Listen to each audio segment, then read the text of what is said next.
Good afternoon, everyone. I welcome all the panelists and moderators, Sandya Upadhyay, Madam, Pinky Kedia, Madam, who is also my co-colleague on the council for this program regarding International Women's Day, which will be conducted on 8th of March. But today we have some interesting session with such eminent panelists. The session for today is education and beyond. Before we start this session and I introduce you the moderator, I would like to say a few things about education and beyond.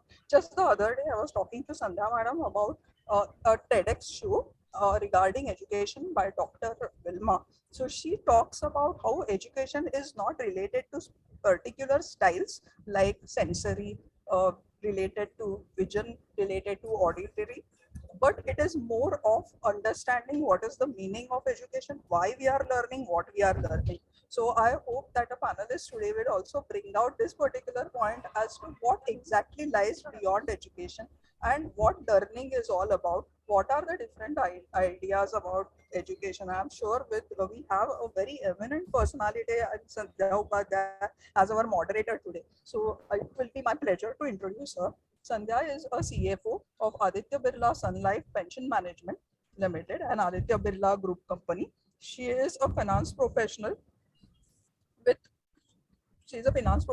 over 20 years of experience across industries, including BFSI, conglomerates, pharma, and consulting. She has proven her competence in driving initiatives across organization for operational ease, productivity improvement, and cost reduction, which means she is very well versed with systems across organizations in different areas. She is adept to interacting with cross-functional resources, managing stakeholders. She also believes and follows the principles of upskilling and reskilling. She is a CA, of course, DISA, MBA. She has also had a diploma in Treasury, Investment and Risk Management. She is also an alumni of Indian School of Business. In association to this, she is a certified soft skills trainer from Scottish Qualifications Authority, SQA, sponsored by the Government of Scotland and recognized all over the world. She has also completed Train the Trainer program accredited by National Accreditation Board of Education and Training, that is NABET, a constituent board of Quality Council of India. That's a very illustrious career you have, Sandhya. Also have a very eminent panel of different panelists, which will be introduced by Sandhya ma'am today. Pinky ma'am, you want to say something before we start the session?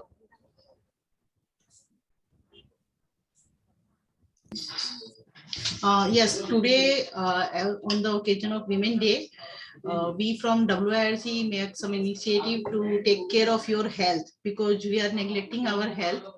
So we had a tie-up with modern diagnostic center and they are providing some discount to female CA. So I want to do that or inaugurate of that discount. Just a second.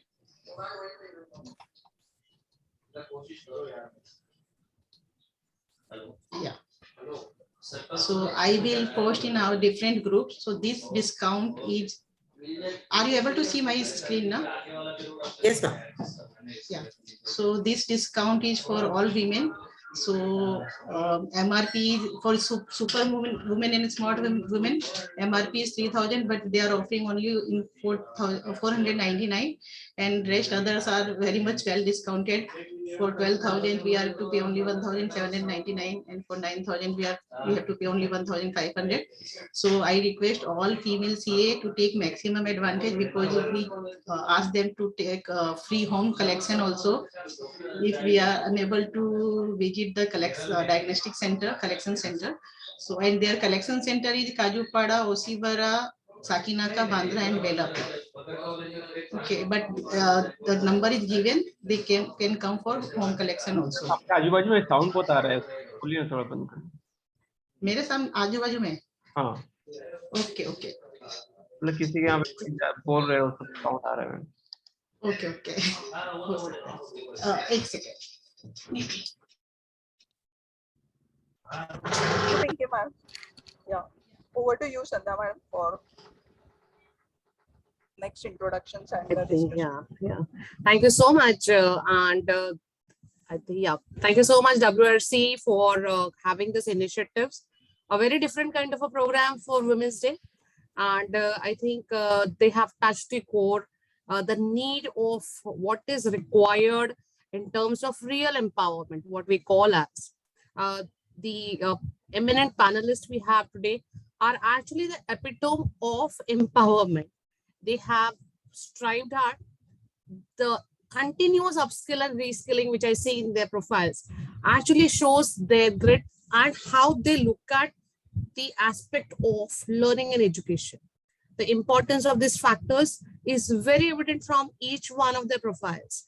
As we go ahead, we can see that they are the epitome of complete empowerment. A woman with a substance who is there not only for herself, but she also is there as a part of, as a citizen, and how she ensures that she not only empowers herself, but all the people around her, whether it is a male or a female. And I think that's the best selection that CA Institute has done.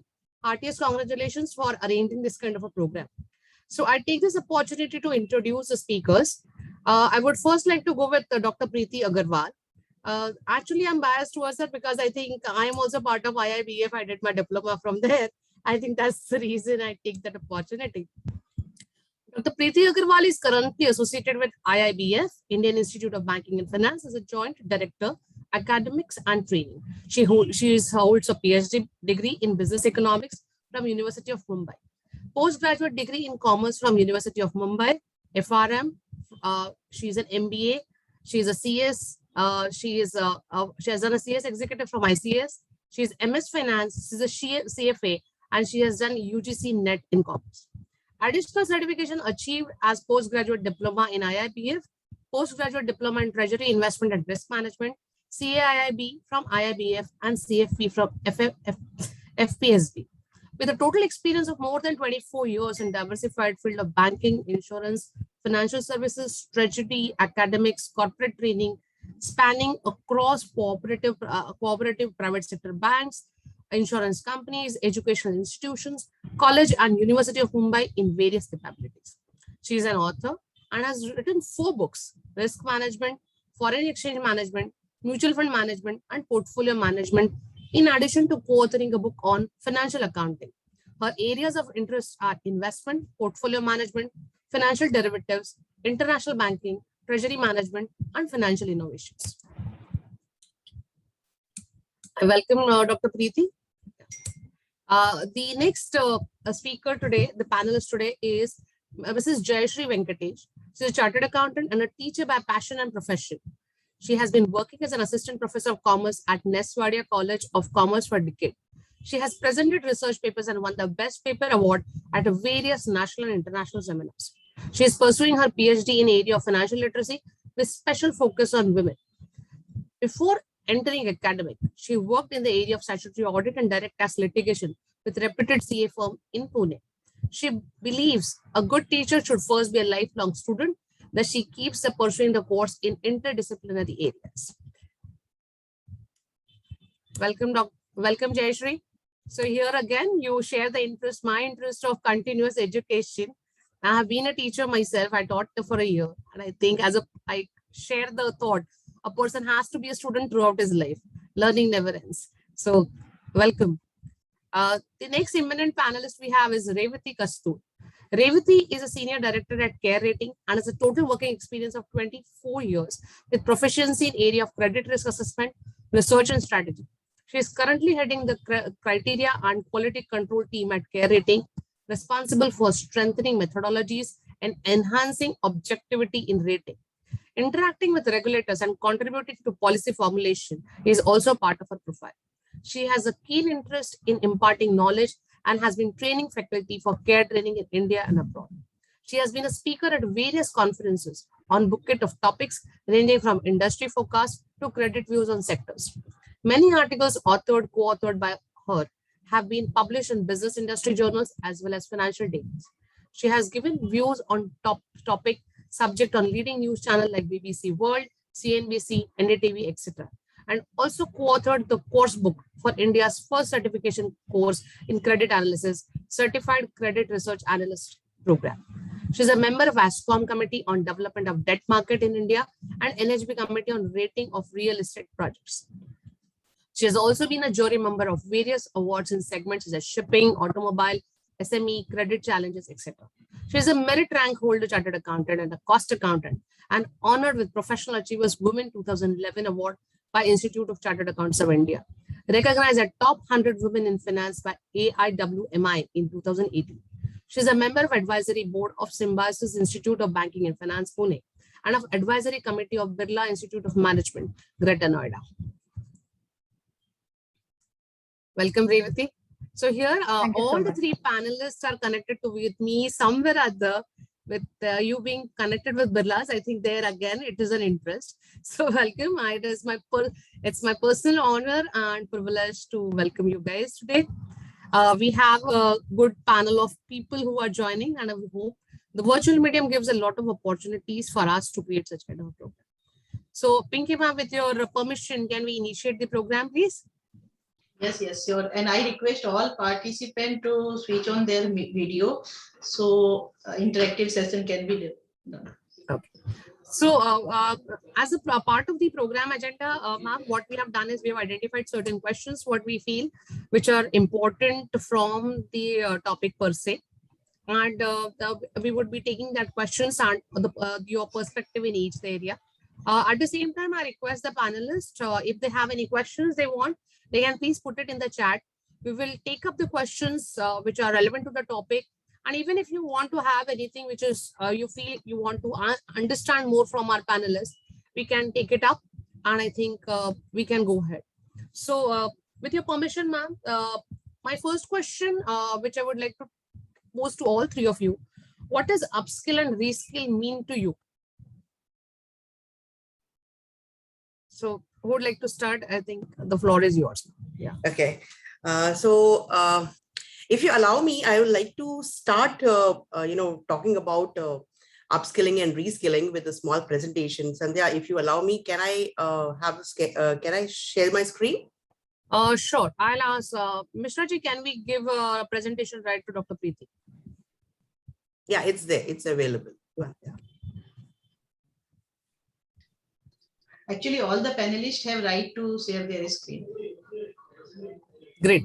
Thank you, Priti. Thank you.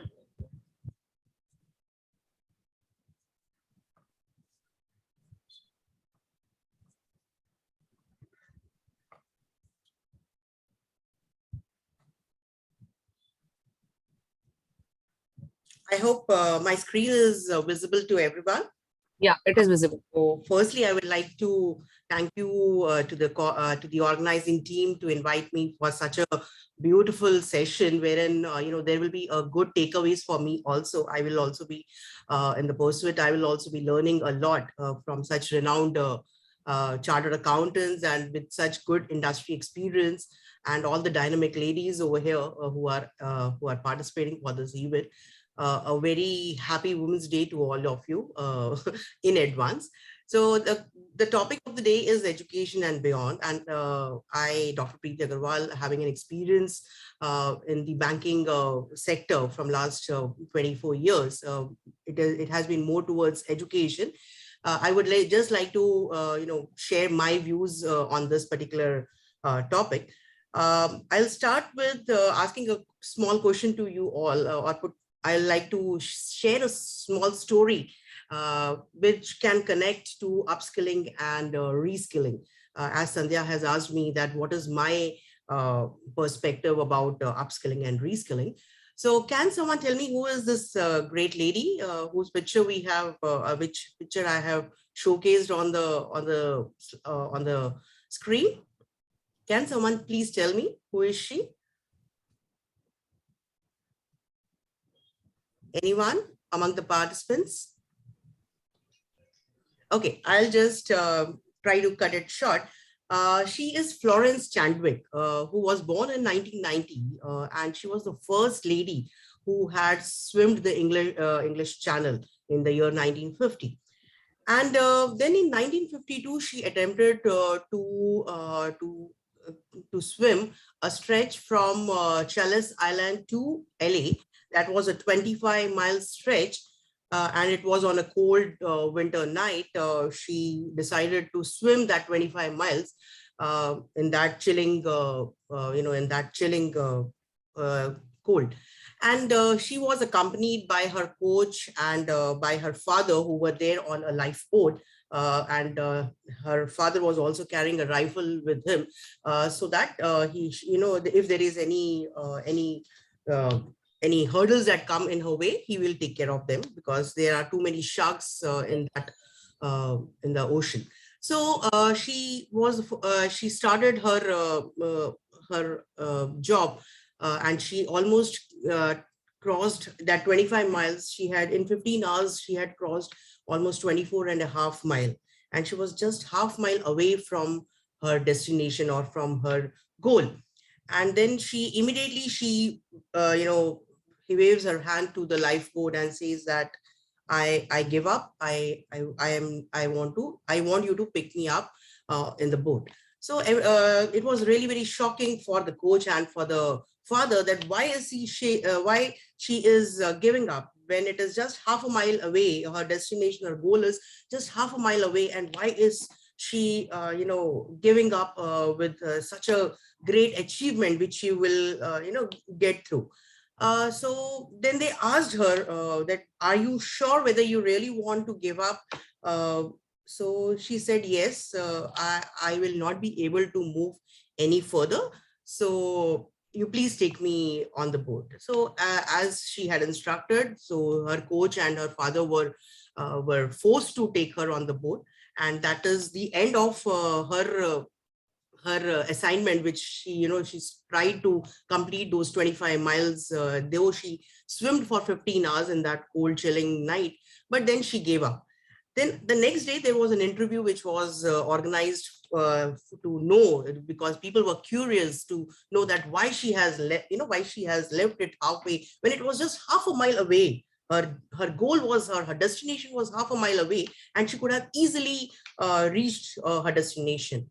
When she can, swim for 15 long hours in that chilling cold, why not for another half? She would have, she could have gathered that energy and she could have reached that goal. Then when she was interviewed by the people, and they were curious to know that why she gave up, she was in tears and she started crying, and she said that I was not able to see my goal. It was all foggy. Right? It was all foggy and I was not able to see my goal. And that was a reason that I didn't know which direction I need to move. And that is what is the moral of the story, is that even in our lives, everyone is experiencing that there is a fog in front of us in our job careers. Right? I hope you all will agree to me that when we talk about our careers, or work-life balance for that matter, there is always foggy.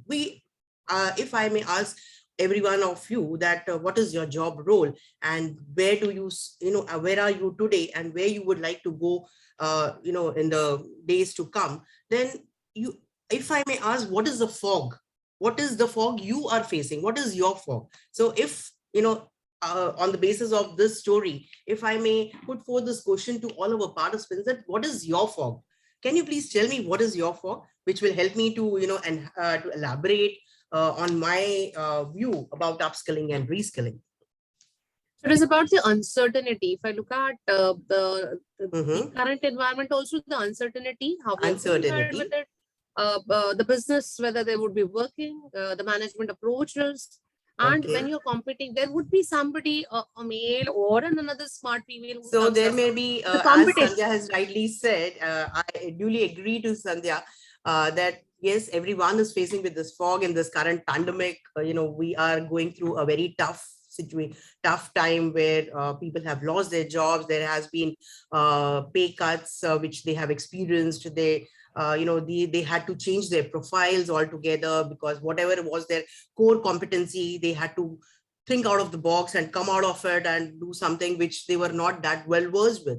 So everyone has some fog, some work pressure, or it may be not, lack of knowledge. Then age can also be a fog for us, right? Because at certain age, you cannot do something which a youngster can do it with more accuracy, with more promptness, that things. So there is a fog in everyone's life, everyone's career.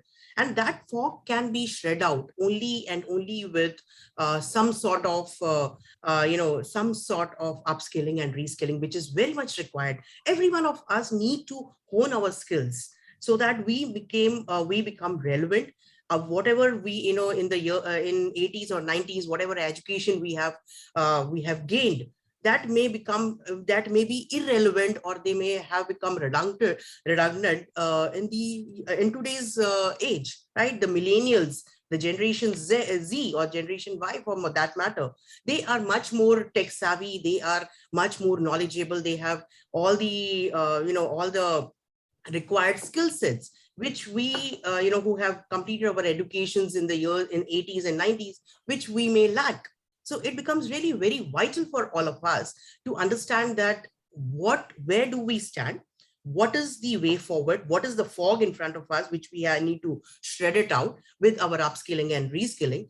And we need to hone our skills. We need to think about adding more feathers to our academic cap, so that we remain relevant, we are able to perform, we remain productive, because every employer would like their employees to be productive all the time, so that they can be of value addition to the company. With the company growing, even I can grow. So for my career perspectives, for my career growth, for my development, I will always like to enhance my knowledge, enhance my skill sets. It can be soft skill set or a hard skill set. All types of skill sets need to be we need to hone ourselves with those skill sets, so that we remain relevant in this competitive environment. And as Sandhya has rightly said, the job market, or let's say the knowledge which we have gained in the past, that may not be valid, or that may not be relevant today. So the fog has to be we have to come out of that fog, and we need to we need to reskill and upskill ourselves to remain relevant. That is what initially, this is what I would like to share. I will put more put forth my ideas once I get some inputs from other panelists too. Thank you. Great. Yeah. So I'll stop sharing right as of now. Yeah, yes. So that's the thing. That's a fantastic start where Dr. Priti has rightly said about the fog.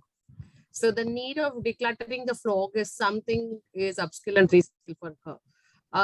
Revati, what is your perspective about skilling and upskilling? You are in an industry which is it's a dynamic industry. You have to be up on your toes every time. You are it is about, you are dealing with people who are smarter than, who are there in that boardroom. They're smarter than us. We look at, like if I say from an academician perspective, as a student, ek baar chala sakte hain. But we cannot leave with these kind of things. How do you guys take it up? What is according to you is upskilling and reskilling?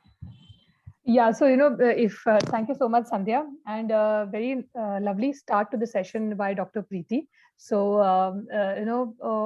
essentially, I'll go with the textbook definition of upskill, reskill. Okay, what does upskill mean? That means same job, you need to have specialization. What is reskilling means? New learnings or new skill sets that you want to acquire to do different jobs, right? However, the difference between these two is slowly disappearing. In the same job, you need to reskill. So it's not even upskilling to do the same job better in terms of specialization, but it's also reskilling yourself so that you are able to perform that job better. And I'll give you an example also a little later.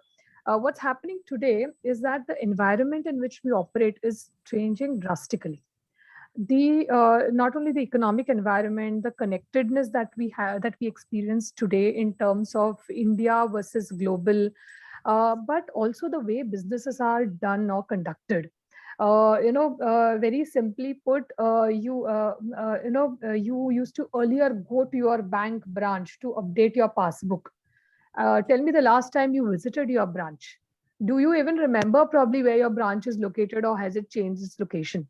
You don't, right? Absolutely. We Yeah, you don't. don't. You don't. Absolutely. Yeah, that's because, the way businesses are done, the way the environment is changing is significantly different, and it is going to be change is the only constant, and that's going to play out for some more years to come, because of this entire digitization of everything and anything that you get. So, I'll give you a small example of my personal experience on upskilling or reskilling within my job. Been in the rating industry for a really long time, and as you rightly said, and we'll come to that topic a little later, that I do deal with people who are smarter, and then you sit in a position where you have to evaluate that business and put it in a scale. So kind of telling them that this is where you are. They most often say that you don't understand. So so that's a little difficult business, but we leave that business a little bit away. What we also as businesses or companies do is try to improve efficiency all the time, right? And when we try and improve efficiency, definitely technology is the backbone to which we look at for us to improve efficiency, so that we cut the mundane jobs which people perform and ask those jobs to be taken over by machines, whether it is through machine learning, that the machine learns, or it is simple task, where you just fix a bot, and that bot will be able to do a lot of work that typically used to be done manually earlier. So within my job, we have this entire technology piece that we are upgrading. And since technology upgradation always requires a business connect, it's the business which has to tell the technology guys what is to be done, and only then the technology guys are able to deliver. So you cannot say that ye sab to, it is the work of the IT team, and the IT team will do it, and you will not do anything. That's not possible now. So even after that thing that I want this done this way, you have to also understand their language. You have to understand what data structures means, what data mining means, what is a Hadoop, what is an agile system, how those developments take place. You have to understand that. So when I was entrusted this task of leading the team, I actually went and reskilled myself to understand what are these different jargons that are used in the technology space, because they will say this is an agile system, and I went wondering what exactly does an agile system mean. So it kind of hits you that that somewhere you are not there in this room of technologists who are talking something which you probably need to understand, because you need to get them to do your work. And if you need to get them to do your work, you need to understand their language. Otherwise, you'll not be able to communicate. So that's what reskilling means for me, or upskilling means for me. This achieved two things. I achieved upskilling in terms of my job being done in a better way, and I probably understood how it is to be done in a better way. And a little bit of reskilling in terms of understanding the technology piece of it. Of course, I don't claim to be any expert, but at least an attempt has to be made before you go and sit in that room to understand, to kind of make you relevant for that group and room. If that attempt is not made, then you are not doing justice to yourself, and you're not doing justice to your job, both the things. So that's very important. So that's what upskilling and reskilling means for me. So now, I think that's a very fantastic, the point what you said. I can just relate to one experiences of mine when we were working on some project for banking industry. And the first thing when they used to speak everything, we used to first Google and understand, bhai, ye hota kya? Reading their RBI reports and everything. So you can understand. Or I was doing a digital activity for my business. When they said breadcrumbs, I know breadcrumbs which I have in my sandwich. I don't know anything else. But if it is a digital world, I need to know what is this. So I really relate to what Revati has said. Jayashree, you have the toughest task, because while we are dealing with adults around, you are dealing with some new generations. I have a 22-year-old son. I can relate to what you must be going through with those kids, super intelligent, and they have the technology at their fingertips. Quickly, you give them a wrong answer or something, they will take you for a task immediately, because I think Revati or Dr. Priti or myself, we can just give an excuse. Oh, I made a mistake. But probably for you, it is more of an existential and your image, because you are dealing with the generation who is constantly judging you. They are so how, what is upskill and reskill mean to you, dealing with this kind of a generation?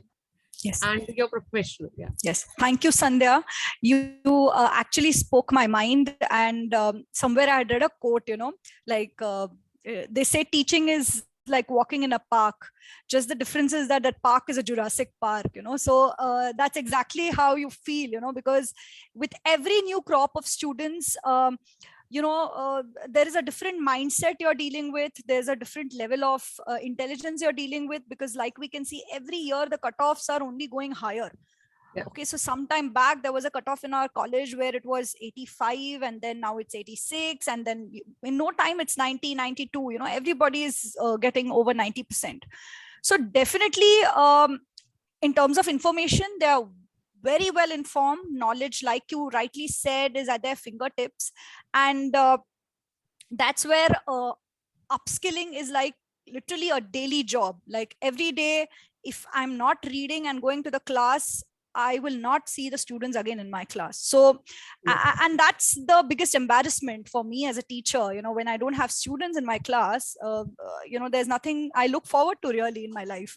So, upskilling literally is like a daily thing for us. If we are not reading, I mean, I think I've never gone to a class without reading or going through the same matter over and over again, because students want to hear different things every single time. So that is one thing. Upskilling is like a daily thing. Revati ma'am very beautifully put the definition of upskilling and reskilling, so I would not kind of reiterate that.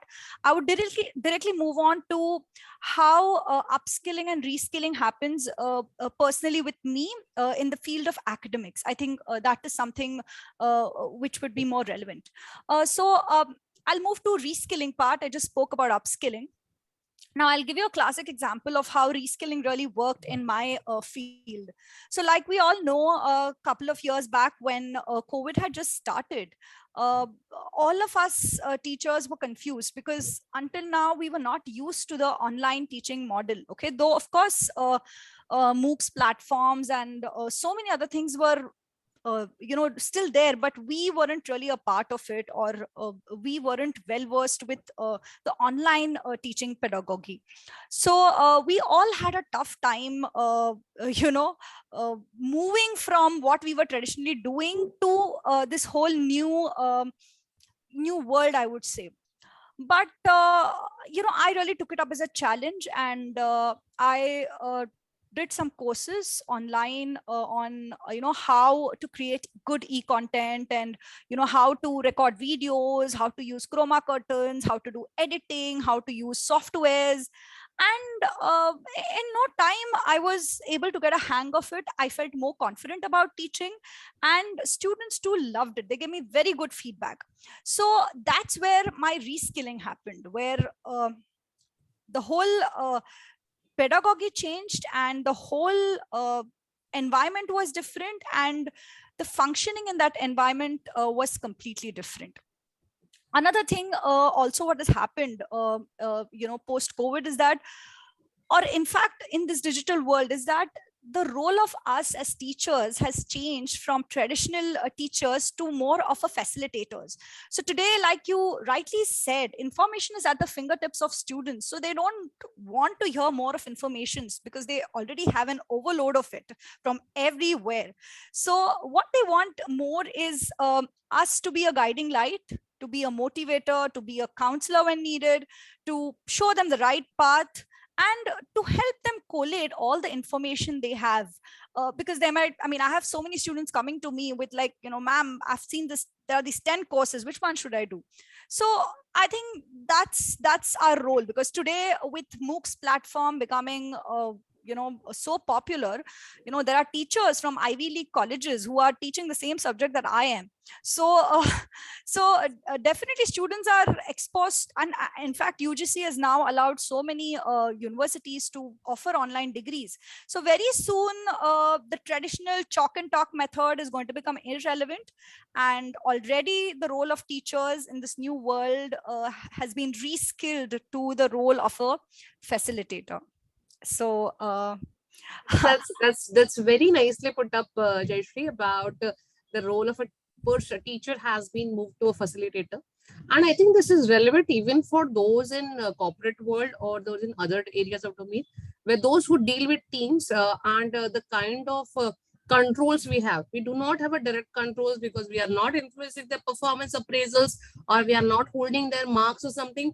You might be having control on the 30 students you make the papers or give marks, but the persuasive skills becomes very relevant in this setup where the world is now, it's a big one global village. We do not have the demarcation that this is only one segment what we are doing. I think you have very well take up my next question, which I was going to take about the digital world, the upskilling and reskilling in the digital world, how it has changed from teachers and the way they are doing it. I would like to ask Dr. Priti and Revati as well, and Jayashree, I'll come back to you on that second question with you. yes, thank you. About, I probably would like to say, you just took it up about digitization, how it helps. So, how things have changed for you in terms of digitization? The new global world, the information is flowing, and in the COVID world where we are not able to see ourselves, and like we are not able to see the panelists, so we are not able to guess their expressions, their feeling, and I think it becomes difficult to have the attention span. So how upskilling and reskilling comes in terms of this new age development where a lot of information is available, but that is ample of information. It is not limited, but it is huge.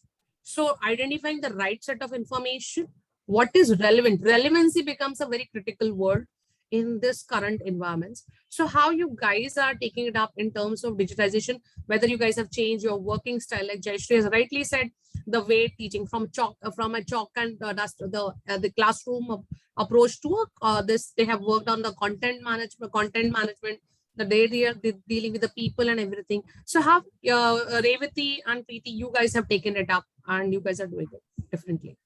Okay, may I? Please, Preeti, please. It's okay. Thank you. I will just like to give a small background of myself because I have been into the Indian Institute of Banking and Finance from last 10 years and being into academics and trainings. I have also learned, I have upskilled myself and there has been a paradigm change in the way I used to do teaching when I was I was associated with a management institute where I was a professor, right? So there the teaching was different, the pattern was different, the requirements of, as Jayashree has rightly said, their requirements are different. But when you come across bankers whom you are going to, where you are going to give them trainings, you are providing them with e-learning facilities, there I have seen a lot of change, and definitely it has been a good learning for me in this last 10 years, in this span of 10 years. I have learned that today the millennials, specifically when we talk about bankers, also the young generation who are joining the banks, they are not ready for huge amount of content. As Jayashree has rightly said, content is already available. It is, you Google it and you get it. So the information is ready available, but how you portray it and how do you present it, is what is going to make the whole difference. So they want all which is bite-sized. It's something which is interactive, something which is engaging. So even because I am spearheading the project of e-learning in our institute, so I know that because we have we are working on e-learnings development on treasury, on risk, on credit. So these are very technical subjects, and just theoretical information sharing on your e-learning platform will not suffice. So I work on the new e-learning tools, wherein I use more of multimedia, animations, infographics. I use whiteboards, light boards, to make it more lively and more engaging, and then gamifications. So these are the levels, these are the learning tools which we need to adapt so that we can bring quality stuff of learning, quality learning for our and the digital platform. We all know that the digital disruption which is happening is mind-boggling. So every day, whatever I had learned 6 months 6 months back, which may become irrelevant today. So it is so dynamic, and we have to move in tandem with that dynamic technological advancements. So we also need to upskill ourselves, reskill ourselves, so that we are, going with the requirements that comes from the market. Because we being in the academic, being in this academic profession, we need to understand that what is required, what digital world is demanding for. So there is big data, there is cloud9 computing, then there is e-commerce, there is AI, VI. So we are trying to, even in our institute, we are trying to get ourselves acclimatized to these new changes in the digital world, in the digital era. Why? Because if I have to conduct my examinations today, I cannot call everyone at a center and tell them to take the examinations. I want to make it available at their doorsteps, at the convenience of of their home or of their workplace. So remote proctored exams is what is becoming the need of the day. Self-assessment, self-paced learning is what is the need of the day. Bit-sized e-learnings, wherein I provide them with a lot of multimedia stuff, a lot of animations using whiteboards. So it should give the classroom feeling to your learners, but at the same time, we have to use the digital platform. We have to optimally use the digital platform to bring in good stuff, quality stuff, and which can have more retention. And today's millennials, what the research also says, that today millennial will not like to be associated with an organization or with a company which is not giving them opportunities to learn. Yeah, reskill themselves. Why?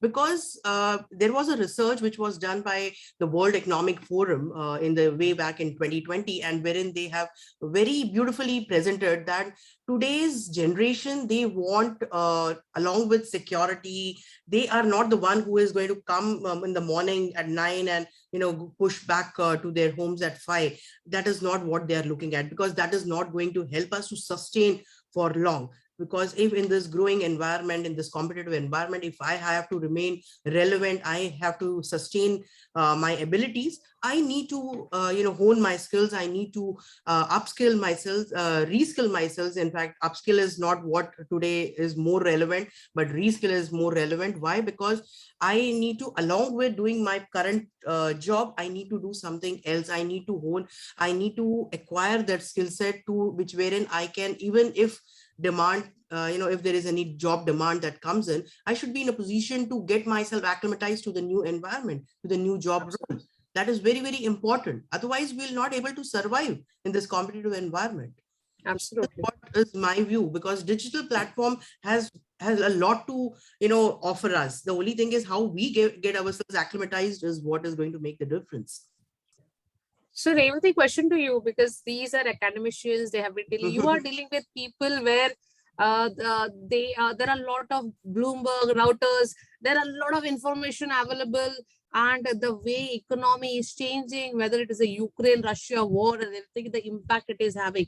So how you, in this is like VUCA world, how that has changed your approach last couple of years, how things have changed for you, whether it is dealing with your teams, dealing with your clients, or dealing with your other management or stakeholders, how things have changed for you in terms of digitizations and learning and upskilling. So significantly, actually.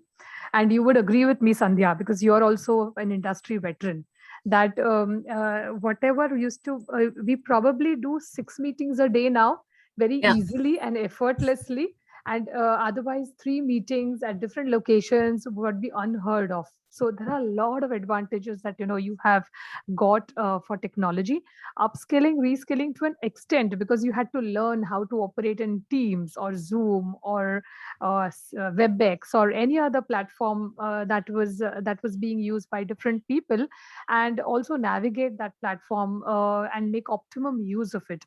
What I find best is that people are not late on Teams, because if at all you have a meeting on Teams, you kind of get fidgety. Oh, nobody has joined. Okay, let me call. But however, if you have a physical meeting, you'll say, oh, probably there's some traffic issue, and people are taking time to come. So that's such a huge difference in terms of punctuality of everybody. You just can't say now that, I was held up in traffic, where inside your own house.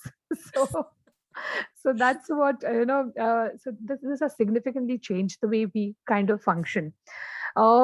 In our kind of job, we anyway were not in the mode of teaching people, just like, Jayashree or Dr. Priti is into. So we're not here really to teach people, but we create environments in which they find themselves in a situation that they want to learn, they want to be proactive, they want to be a part of the whole thing. Just like, the Russia-Ukraine crisis, would be affecting so many sectors. Now, all those analysts who are tracking those different sectors, we would just put up a list saying that these are the affected sectors, and they would have to do the research. They would have to come up with where exactly is the problem, what is the problem, how do we deal with it, what impact it has on the credit quality, and so on and so forth. So in that sense, in a corporate world, it's a bit different than academics, because we're not here to teach anybody. Of course, we do have training and development, and it is a kind of, we move to e-learning. We have a lot of quizzes, as these ladies have said. There are regulatory tests which are there, because ours is a regulated business. So definitely you need to know the regulations. With so much attrition, there is the great Indian resignation going on right now. Everybody is resigning and going somewhere else. So the emphasis on training and development of the people, upskilling or even skilling people itself is a very, very important aspect of our work, and I'm sure your work too, Sandhya. Because you kind of keep getting these new entrants into the industry who are not really equipped to deliver immediately. So there has to be a significant amount of skilling which has to be done for them to make them relevant to the job. Otherwise, it's a big challenge. But and I think training is a challenge for the corporates as of now, as I see it. Because even today, if I'm taking a training session, and if I used to earlier have physically the all the employees or colleagues in front of me, and I am at hardcore a teacher, so I immediately understand looking at the face. Arey, iska to pura bumper gaya. So I ask him, what happened? Did you follow? Did you understand? Do you need any help? In a digital platform with all the mics off and the videos off, you don't even know whether people are there, honestly. Absolutely. And that is a big problem. That's a big problem. So while you are here trying to not teach, but equip them, okay, we do not know whether on the other side. So there's a lot of trust which has to get developed in the digital world, into to for us to kind of trust that those people are there, and for us to trust that there is a skilling which is happening at the end of the day. While regulatory tests or quizzes and all will only reach us someplace, but I kind of personally feel that it's in some way important to have a hybrid model of learning. It cannot be a digital only model. It has to be a hybrid model. There are pros and cons of both. But the world that we see today, corporates themselves will have to adopt a hybrid of model of work and life. There is so much of mixture of work and life. Your work has creeped into your life, and your life has creeped into your work, both ways. Yeah. So it's a really, that is a big learning, how to function in a hybrid environment and improve efficiencies as we go along. That's a big learning that this pandemic has taught us. So I think one question which I would like to pose all three of you, in fact, those who are there in the sessions also would like to know that. So one thing that goes with this professionals or wherever we are, or even as a mother or as a person we are, there is an expectation that you have all the answers in the world. We cannot say no. So I remember we are into pension business industry, which is a decentralized system. So most of the time we do not have all the entire set of that data. But the management wants aapke paas data hona chahiye. You need to know, and you need to find those things and way outs and everything. I think Jayashree also must be facing this when the student comes and everything. Somebody must be coming and asking you why India has not voted at UN. So as if Jayashree is sitting with the Prime Minister and she knows all the answers. So what they want to know, They want to know what is your opinion on these particular things or things. So this makes very important part for our life, that to be alert, aware about this. It is about jack of all trade. You don't have to be master of one. You need to know. As in MBA, we call it as, my friends would agree, mane baddu avde che. मुझे सब कुछ आता है. I need to know everything around the world. Whether you are sitting in a cocktail party, then you need to know, okay, this is a wine, or this is something different, or who is Miss India, or who has won the football. So the expectation that we need to everything, we need to be aware of each and everything. Even the santre ka bhav se leke what is happening, the tomato, and what kind of health measures. So how, does it create a pressure? I just wanted to understand from you ladies, does it create a pressure? Because the kid might be asking, Mama, aapko pata hai? And tomorrow today the Batman movie has released. Have you seen the first Batman? If you want to accompany him to see that Batman movie, to relate that, first you need to see that Batman movie. Trust me, I'm doing that homework. I have just seen all the series of Batman movies, so I can go with my son to watch the latest one. So how does it make? Does it create a pressure on ourselves, or do we take it as it is a learning experiences? It is part of our evolution that we need to be this. So I would like to pose this question to all three of you. In a different perspective, the roles you play as a mother, as a boss, as a departmental head, or even as a society member. Does these expectations are there from everybody, and how relevant they are? Are they over pressurizing us, or are they an opportunity to evolve? How do you think it? How do you think about this? So I would like each one So of you. it's so it's the way you look at it, honestly, Sandhya. If you kind of decide that this is something which I have to be worried about, take pressure about, that I don't know, or that's how you would build your own stress levels, you know.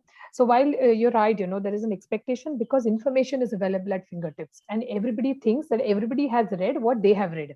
May not be true. Yeah, may not be true.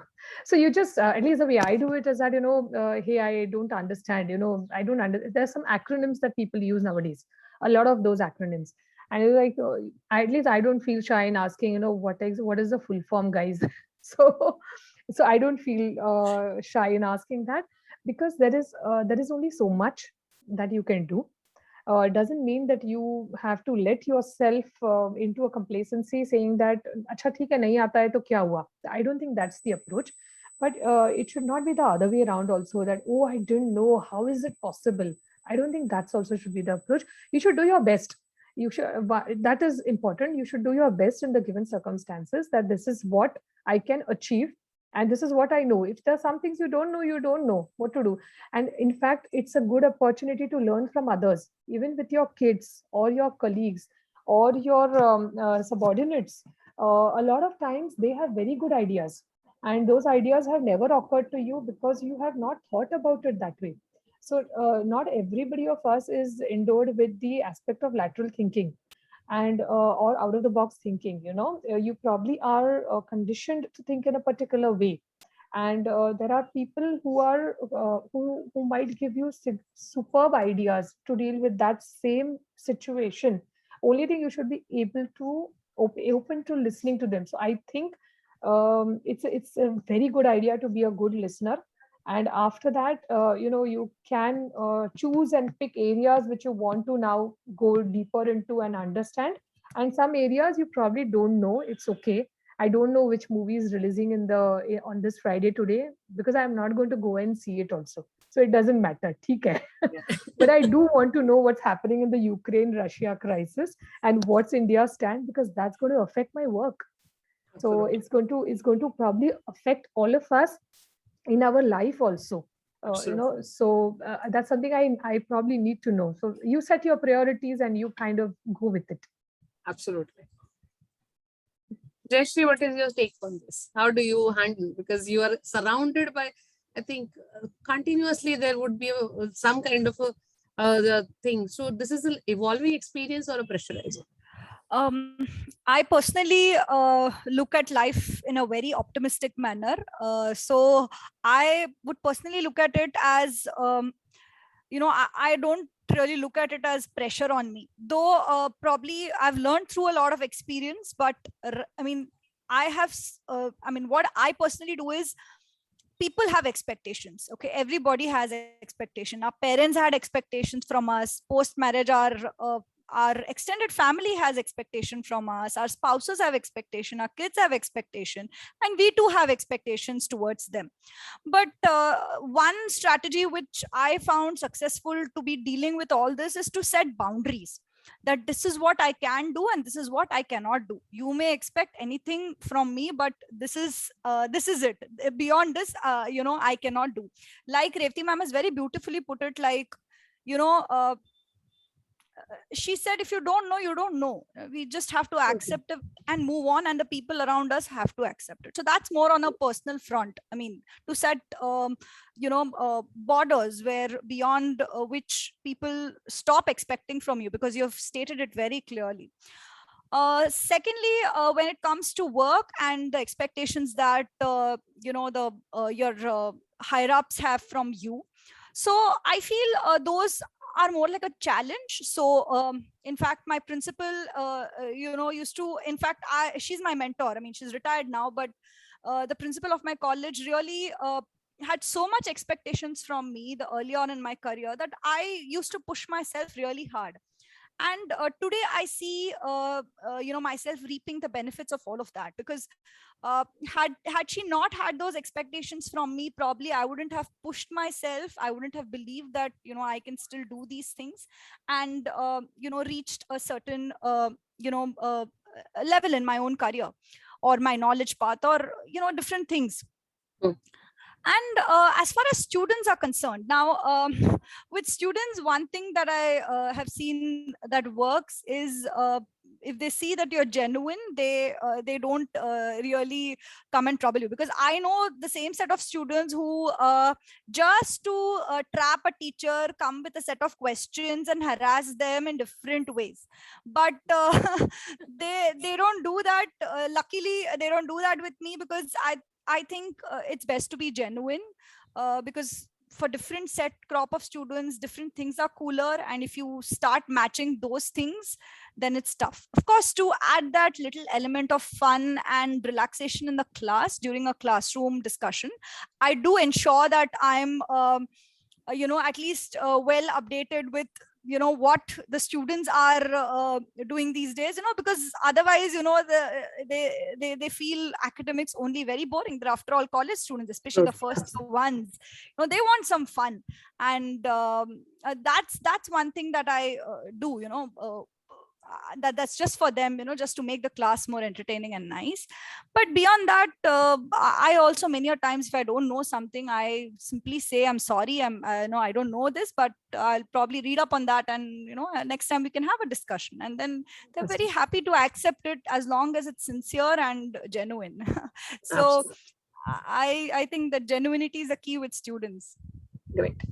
Dr. Preeti, what is yours? How do you look at it? In fact, I take it as a challenge every time. There is something which I'm not that aware of, I'm not that well versed with. I become more inquisitive to know what is it all about. In fact, I'll just like to give you my own example, my own experience. I had, 3 years back, I gave birth to a beautiful daughter.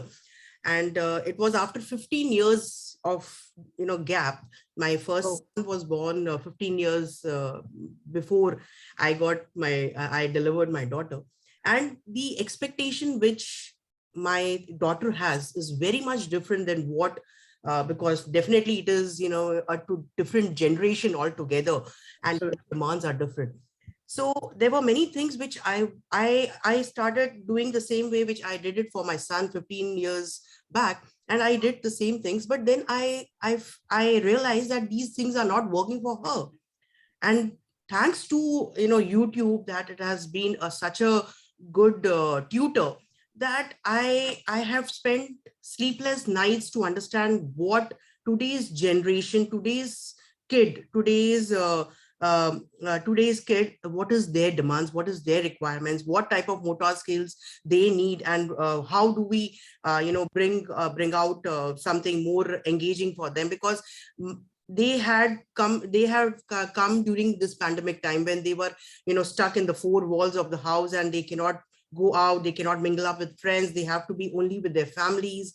I remember that, I used to I used to have Zoom meetings, and at one place I'm cooking, and at the same time I'm attending to a meeting. So I know how that is how we have, managed ourselves. And hats off to every woman, I will say, that we have tried to we have tried to adapt to these new changes. Work from home was definitely a challenge, and it became like a 24/7 work, because even at late 11 o'clock, you will get a call from your boss and say, please send me this file immediately. So it's not, now it is not restricted to 10 to 5 job, it becomes a 24/7 job. And then again, as you have rightly put up, that there will be so much of demand coming in from your family, from your kids, from your spouse. So you have to balance yourself in such a way, or you have to see to it that you are able to do everything. You have to be a superhero, right? You have to be a superwoman. Why? Because their expectations are high, and you don't want to give up. That is, I take it as a challenge every time. And as I said, that when I knew that my daughter's requirements are different, I went on, through a lot of videos, YouTube videos, to understand what is today's generation doing, or what type of learning is happening. For the today's generation, there was a lot of learning binders which were available. I tried to understand what type of learning binders I need to develop, and I did that for my daughter. And I really feel good about it, that at somewhere I have also learned so many things which I was not aware of a few years back, right? So it's a learning. I always take it as a challenge. There is so much to do. Learning is endless. You can learn from anyone, even from your friend, from your family member, from your colleagues.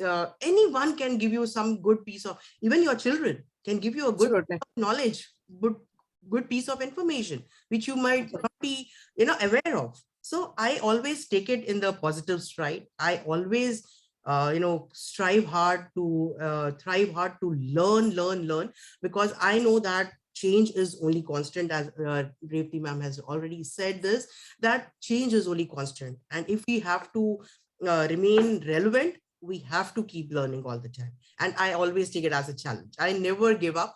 I will always, even if it is, it is going to add on to my pressure, but as everyone has said, that we have to somewhere draw a line, that we are not superwoman. So, but then we should take it as a challenge, whatever, to our best of our abilities. If we can do it, why not? So if we have to stretch ourselves a little bit more than what we are capable of, I think we should do it. It should be a challenge for us. And we know that we can do it, because as a woman, we have that superpower. So we Absolutely. So I think it's very, excuse me. there's, Yeah, just one point which I wanted to add, which I think is relevant over here in this point that you've raised, is as women, I think God has made us naturally very adaptable. I mean, we by nature, I mean, if you see, gender wise, if you see a male and a female, any woman is definitely more adaptable than the male counterpart. So we are naturally made like that. So I think adaptability could be one superpower that can help us, not feel pressurized or stressed. Because, in storm winds, there are many times, very old trees, you see, they fall down.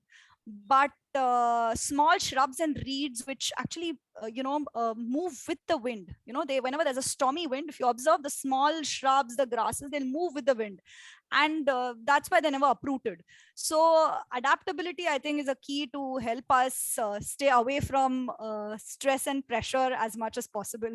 Because I think that's the only way out. Expectations from a woman are different. As well as, I think, learning also, because we adapt to the new technology. Yes. We have, every one of us have adapted to the, as Jayashree had put her own experience, that to know how to take lectures on the digital platform. She did a lot of homework, before she could actually deliver her lectures. So I think it's a learning, it's a continuous learning, and every one of us need to, because there is so much new that is coming in. And as she has rightly said, that we have that superpower to adapt ourselves to the new technology, to the new environment.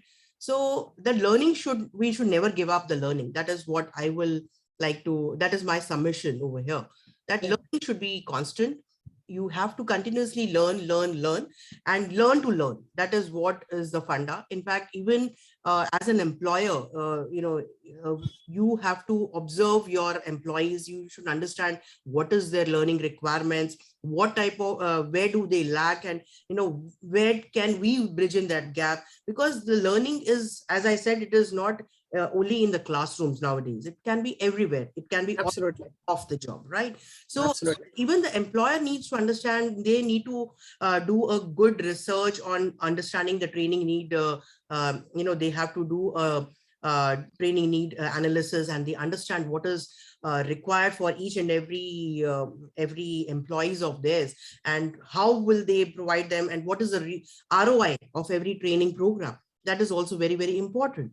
So every employer will look at, because training should not be something just a paid holiday, but it should be something wherein you are able to gain something out of it, and you are able to use it. You are going to adapt to those new changes, new skill sets, and you are going to put forth in your job role, right? You become more productive, because now you have got that capability, you have got that ability, because of some sort of trainings which you have undergone. You are capable enough to do better than what you were doing it earlier. So that Absolutely. Is ROI of each and every training program that Absolutely. Will be evaluated by the employers.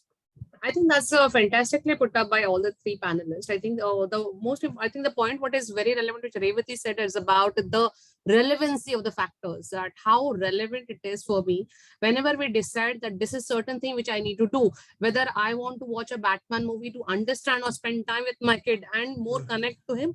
That is my ROI for connection, which I get from my son, is my ROI. That is relevant for me to know that. Or when I'm going with my husband to a cocktail party, or just having that, okay, this is something, this is a kind of a wine, this is come from X or Y. So that is my ROI, the return which I get from here. And at the same time, whether like, okay, this is something I am able to connect. When I talk about FIFA, I'm able to connect with my students. That is my ROI. So I think a very important pertinent point, which all three of you have said, is about the relevancy of knowledge and information, what is required, the return which I'm getting with that information, what I'm trying to achieve. Rightly, that Priti started with the first one. What is your goal? What is your objective? What are you trying to achieve?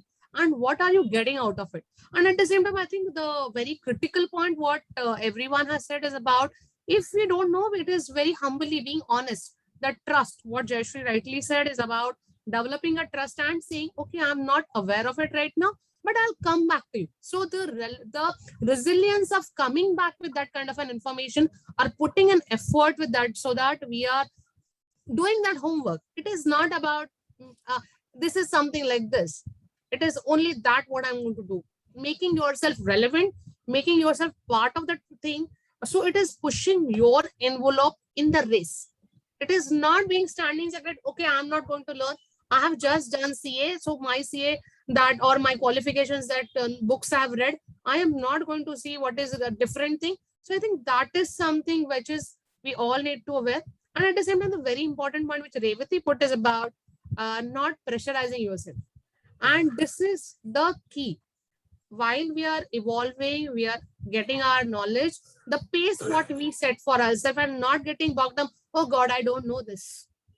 So these are the 4-5 factors which I feel very nicely put up by our panelists today, the takeaways for this. And this, I think, brings back to the question which I have the next for you.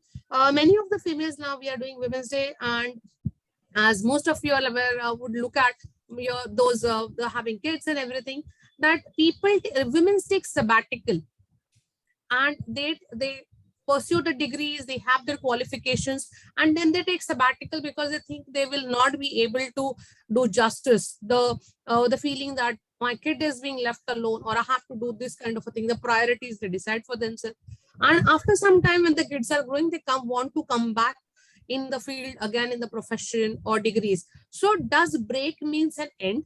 I don't think break means an end. You can always come back. And what is your thing, and how these women's, those who have taken a sabbatical, currently those who are thinking, taken a back seat, taken a like a half day job or kind of a thing, how they can keep themselves relevant, these kind of information.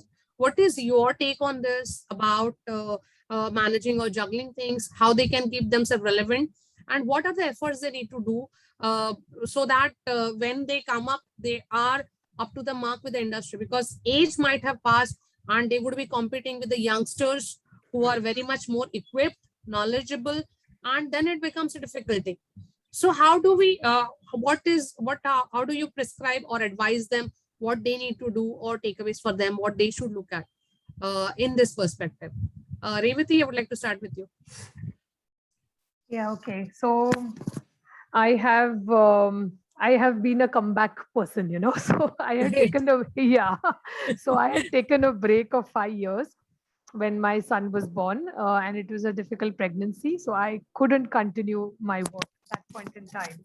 So this was about 21 years back, you know. So when he was born, I took a break, and then once you take a break, it kind of gets you a little into a different zone. So of course I had my daughter immediately after that, a 3 years gap, age gap between them. So my break extended to about 5 years. So when she was about 1.5 years of age, I left thinking to myself, while I had kept myself abreast with what's happening in the economies and the industries and all of that, because that's my area of interest. It's just not that I do it because I have to learn, but I do it because I like to do it. So as I earlier you said, you become a CA, and then you kind of are there in this big world. You have to keep on learning, reskilling. I think CA is only a passport. It enables you to kind of go there. Doesn't give you anything more. You have to go and you have to learn and you have to prove yourself in whatever area. So if you have learned taxation and auditing as a part of CA, great.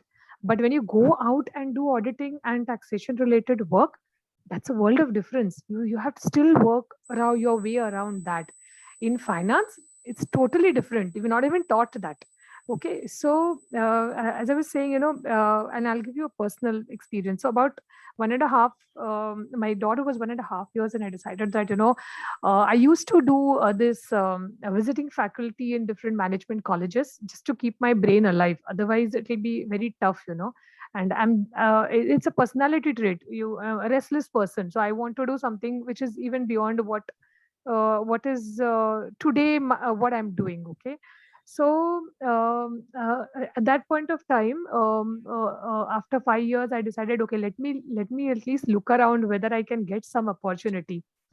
And CARE is an organization which I had worked earlier for about 5 years. I had left and I had joined a foreign bank. So after that, I was in touch with my colleagues, and both the organizations were willing to kind of say that yes, come back.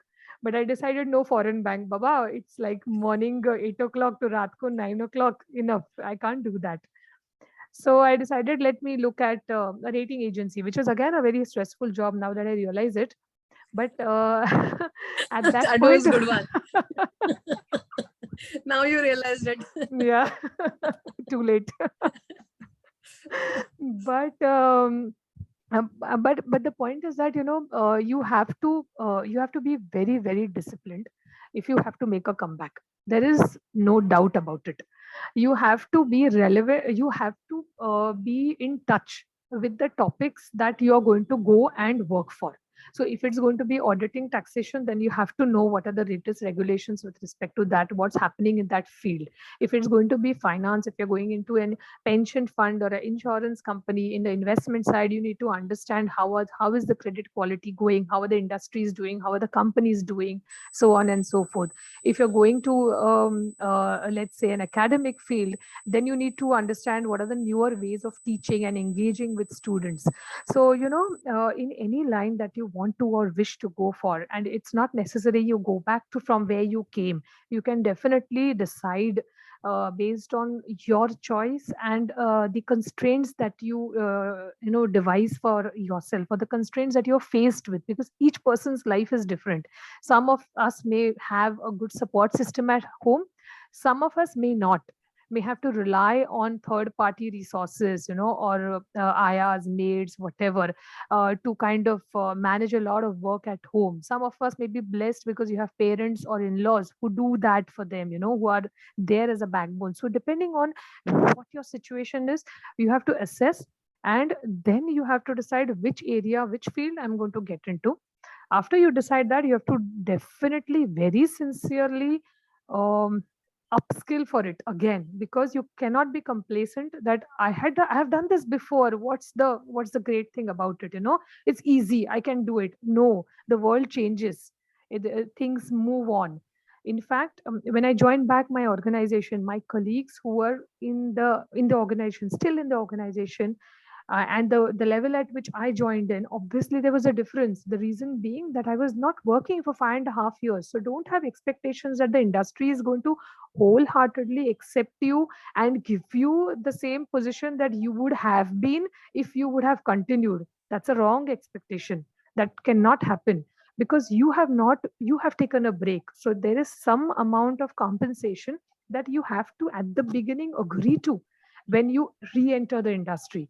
So you have to re-enter with a lot of hope, but with not too much expectation on your on your experience being at par with those people who are already there, because they have worked for the last 5 years and you have not. So it's something which you have to totally be at peace with. And later on, if you have the grit and the determination, today uh, I have probably surpassed some of them or are at the same level. So that's how my colleagues were. I mean, I'm because I joined about 16 years back, so that's where it is today. But it takes time. It's not immediate, and you probably need to put extra efforts. You are lucky if you have a gender neutral organization, which is great. Not all organizations are gender neutral. Not all organizations see, there is a kind of a hesitancy when you enter a room full of men to be heard. And there is a kind of what to say, bias, that if you're going to put your foot down, say, oh yeah, yeah, she's very aggressive, my god, firebrand. That's not the case. So you need to kind of work on those also, the way you communicate, the way you put across points. You have to still hit the nail, but not be overtly kind of aggressive about it. Just maintain your natural side, but you have to work on it. So everything that you do, if you want to succeed in the second innings, you have to work on it, starting from when you decide that I want to now do this. When you decide you want to do this, you please first do your homework. Just don't go in for a job interview or apply for a job saying that I have done this before, to mujhe aa jayega. No, you have to do your homework, you have to study, you have to then anticipate what questions are there. You have to be attuned, speak to people. Networking is very important. Even if you left your job and if you have not kept in touch with people, you please call them. They may not have time to speak to you at the point in which you call. It's possible. Ask them for their time, because here you want to upskill yourself, you want to understand, so you have to take all those pains. So it's not easy, but it's not impossible. And it's very lot of ladies have done it very successfully, let me tell you that. So plus, break is not an end at all. But if you decide it is an end for you, then it is an end. If you decide, my god, ye to hoga hi nahi, how can I do this, how can I go at 9:30 in the morning, who will do this, that, everything falls in place. And the people around you also fall in place. But you should give them an opportunity to fall in place, no? If you kind Absolutely. of keep pampering them, saying that I'm going to be doing this and that, you'll probably not test them at all, isn't it? So I think break is not the end of the journey. It's just a turn in your journey. That's all. Great. Yeah. Priti, what about you? What do you think about this? Very well, presented by Revati ma'am. In fact, whatever she was saying, I was visualizing with whatever, I was visualizing it in front of me, because that is what I am also facing. Because as I said, I have a 3-year-old daughter, and every day before I leave my home for office, I want to quit. That is the, only statement that comes to my mind. Enough is enough. I want to quit the job. I want to take a break. Now, I cannot, now it's going beyond my capacity, beyond my limits. And, every day it's a challenge, because for women especially, it's a challenge everywhere.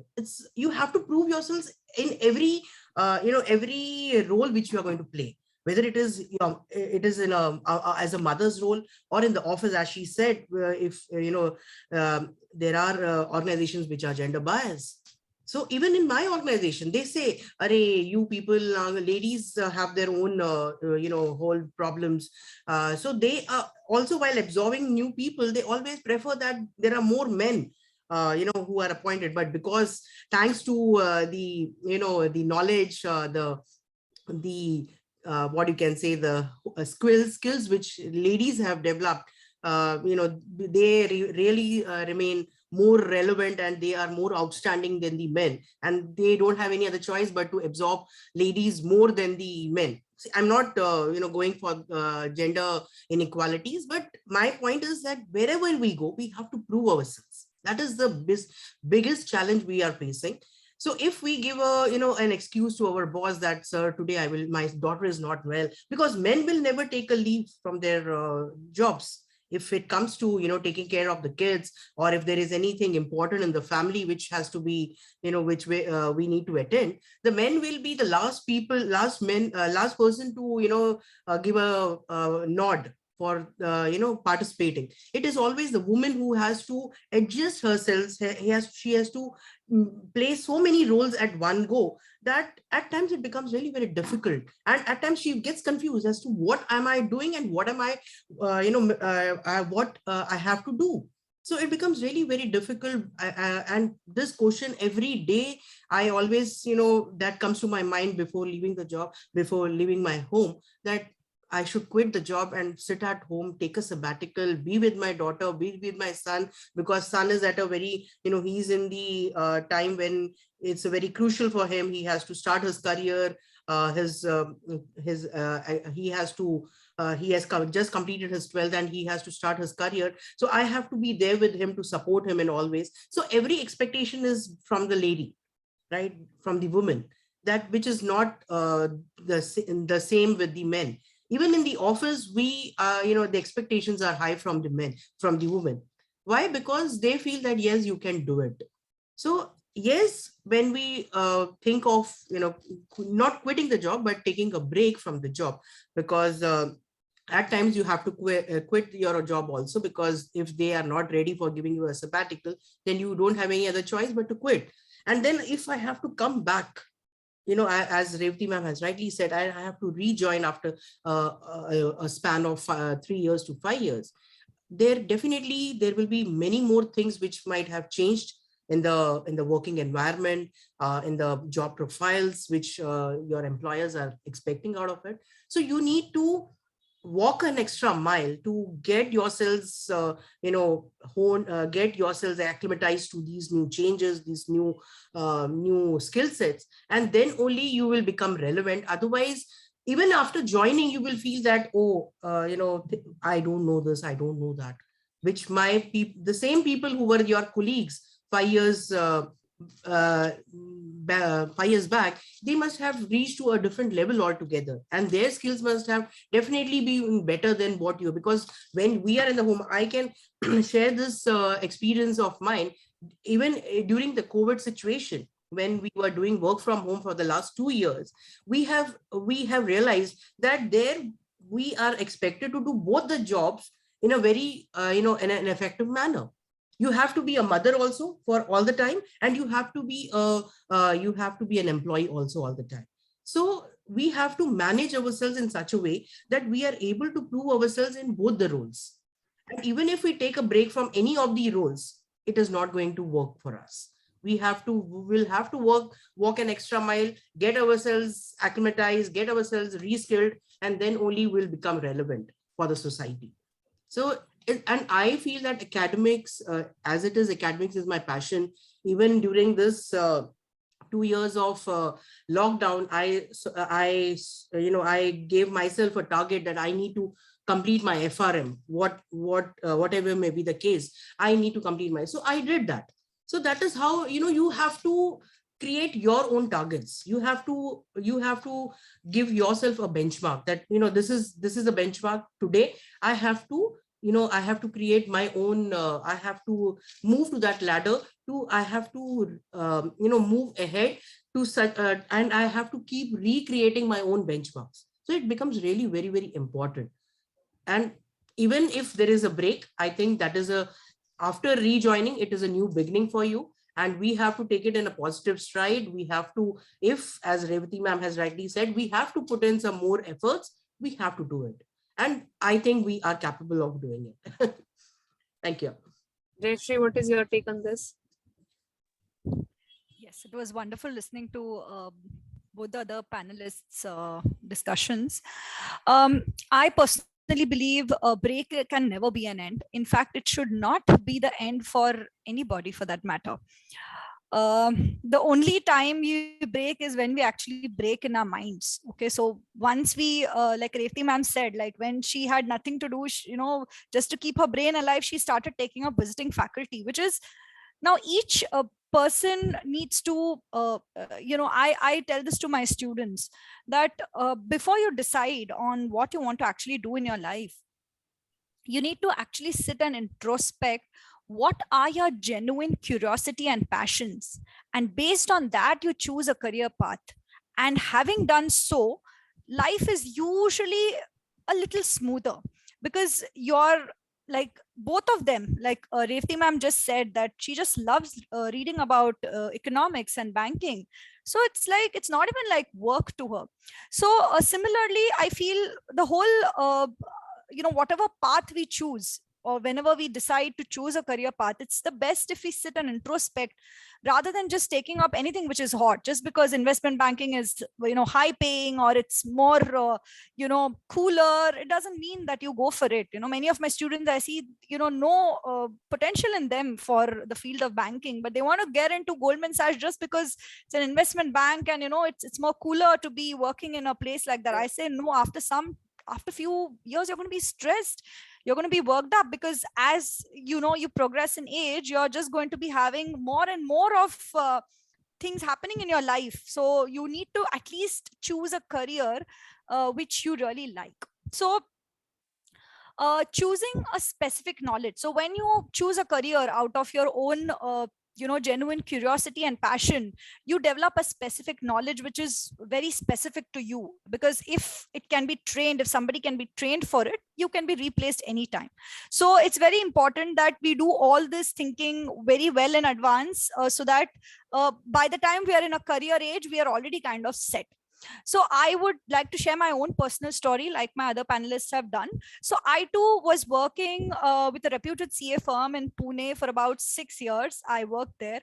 And I luckily early on realized that I'm not cut for this 9 to 5 job or 9 to 6. When I was working in litigation, we had clients who used to come at 5:36, and I was just married at that time. And I was learning also, so it was tough for me. But then I decided that this is not something I can carry on for long, because it was kind of creating stress. The job had started to create stress for me. So I early on luckily realized that this is not my path. And I did realize that I had a natural natural teacher instincts. Maybe that's because everybody in my family is a teacher. Say all the women in my family are teachers. So many a times, you see a mother, and then those instincts arise in you. Like my mom has been a teacher, my grandmom has been a teacher. So I thought, just teaching is my path. And I also, along with my CA, cleared my net in commerce. And I had kind of planned it that way, that I will eventually end up in academics and pursue my PhD further. So there was a break in my life as well, like 7 years back when I delivered my daughter. So of course, I was on a maternity leave, and we get like 6 months maternity leave, after which when your mother for the first time, you put forth different set of expectations for you. You want to breastfeed the child, you want to do everything for the child, and you don't really want to work, you just want to be with the child all through. So luckily I had a principal who was a woman and who was very much had gone through all these things, and I did seek permission to breastfeed my child even post I joined the organization. They were kind enough to allow me flexible working hours. So I think sometimes it's about being assertive about your own needs as a woman, as a mother, as a wife, or whatever. So there are times, in fact recently during COVID, like even Priti ma'am was sharing, we had meetings all day long. So one fine day, the meeting started late because of certain colleagues coming in late, and then it went extended. It was pretty late in the evening. And as women, of course, we have other responsibility. We have kitchen responsibilities. We have so many other things that we are responsible for. So and that was pretty much the time when I cook dinner for my family. I live in a joint family, and that was the time when I cooked dinner for them. So I with a lot of courage, I decided to be assertive and actually put forth to everybody in the meeting that if I don't leave the meeting right now, my family members are going to be they're going to be having a fast. So please allow me to leave. And people were understanding, that it isn't like many times we don't ask, we don't say things, we just feel that, oh, what will people think, or will it impact my career? If it impacts, it impacts. You don't, you can find a better organization, or you can move to a better place. But many a times, as per my experience, even when I was working in the CA office, people are considerate. Just like Revati ma'am very rightly said, the way you put it, how assertive you are, how sincere you are, and how genuine you are. So if you genuinely have to go and cook for your family, you just have to cook for your family. So this is from my side. We just need to be more assertive, at the same time not be aggressive, because as a woman, people will not take an aggressive woman very nicely anywhere, be it any field, be it corporate, academics, anywhere. So we just need to have our own convictions, our own priorities set right, and I'm sure people will be more than happy to help us out in the journey. So I think rightly said, there's as I feel, being a soft skill trainer, and I'm doing my diploma in human psychology and transaction analysis.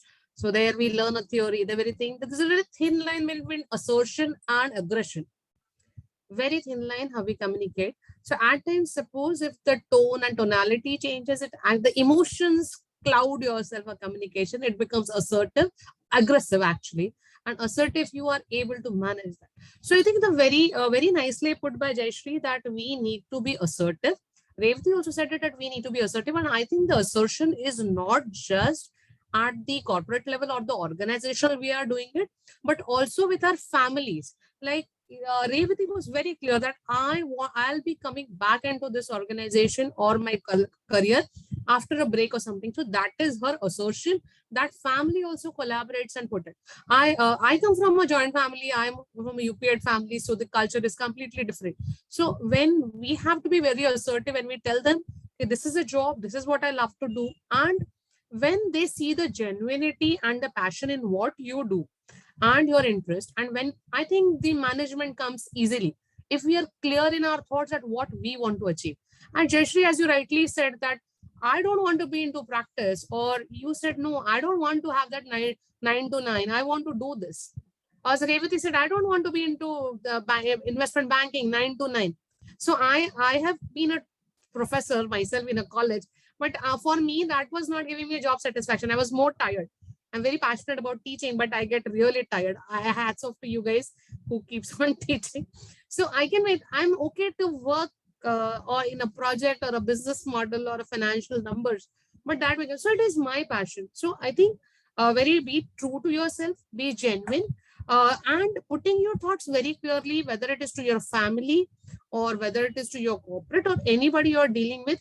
I think it really helps in terms of as an individual to define what you want to do. You have a degree, that does not mean you need to work. You can decide to stay well at home. That is your choice. Nobody is going to. So it is end of the day what you think about yourself. As in the flight they say, first take care of yourself and then you will be able to take care of others. So I think that becomes very critical as a person, an educated person, because I think we are learned, we are educated. So that becomes very critical. Here I have a follow-up question for everybody. I think I would like to take for Preeti, the feeling what she said. I want to quit my job every day. I can relate to that feeling because my son was 2 years old when I qualified my CA. I did my CA after my marriage. I was studying. After did I all those things. I remember the moment I used to land at Churchgate station, I used to feel like I should run back home, take the another train and go back home. That feeling I can relate to. And the feeling that you have left your child something, though there is a extended family to support, the guilt. The guilt is always there. Aaj usko garam khana nahi mila. You have not given him the cooked food, or is it something? Even if the kid falls down, you feel, oh God, had I been there, I would have saved. No, you're not a superwoman. He is going to fall. If he has to fall, he's going to fall. He's going to play. He's going to do that. So this, I think, brings up the question on the mental health. How important do you think about the mental health efforts, what we need to do? Because generally, as in our theory, what we say that the kids are born as prince and princesses and the parents turn it into frogs. The society makes us frogs. The transition analysis theory says that. So because of the expectation, demand, as a mother, you need to be there. I remember going to my son's school and all the mothers are running after the books as if they are going to sit for the exam. They really literally want to sit for the exams, asking for 2 mark kam kyun hua? And I'm looking at why they're worried about this. Let the child be the child. The other day I saw somebody making a paper in my office. And I said, what you're doing? My girl is in 3rd standard. I'm creating a question paper for her so she can do that. And I was like, why are you creating those kind of pressures? So there is a guilt as a mother. Generally, we have that as a wife who have not done it, because we have seen our mothers taking care of our father or our brothers or sisters so at least we want to do that much what our mother has done. We don't want to surpass that, but we at least want, when I'm entering my home, my mother used to be there to take my bag. So something I should be there. So there is a guilt factor that comes in. And I think most of the professional women go through that. So how important do you think the mental health becomes very critical? And that helps you to drive your career, having a perfect balance. So what are the activities you guys do to keep yourself balanced, keep your composed? Because keeping composure is very important. I think Preeti must be feeling that when she goes home and she finds her kids fighting, the first thing she would be thinking, I want to run away. So how do you think what do you think about importance of mental health? And mental health is very, very vital, Sandhya, because when as we said, it is every day is a challenge for us, right? Whether it is at the workplace or at your home, everywhere it is a challenge, and mentally and physically you are going to get exhausted. So it becomes very, very vital for all of us. For as a lady, we need to keep ourselves mentally, we need to energize ourselves mentally also and physically also. So it becomes very important that we do a regular, we should have our own, there should be something we are passionate about, and we should follow our passions. We should, if we have any hobbies, we should pursue that. It should not be that we sacrifice everything for our family or for our work. No, it should be something, whatever I like, whether I like to listen to music or I like to dance or I like to do some yoga, meditation, whatever you feel good to do. And that is what is required, because that is going to add on to your positivity. Because there are so many negative vibrations coming in, because as you have rightly said, the guilt, it is the negative vibration that comes to you every now and then. Whatever you do, you feel that, oh, I didn't do justice to, whether it is to your work also. Because I know at times, after completing some assignment which has been given to me by my office, I feel I could have done better.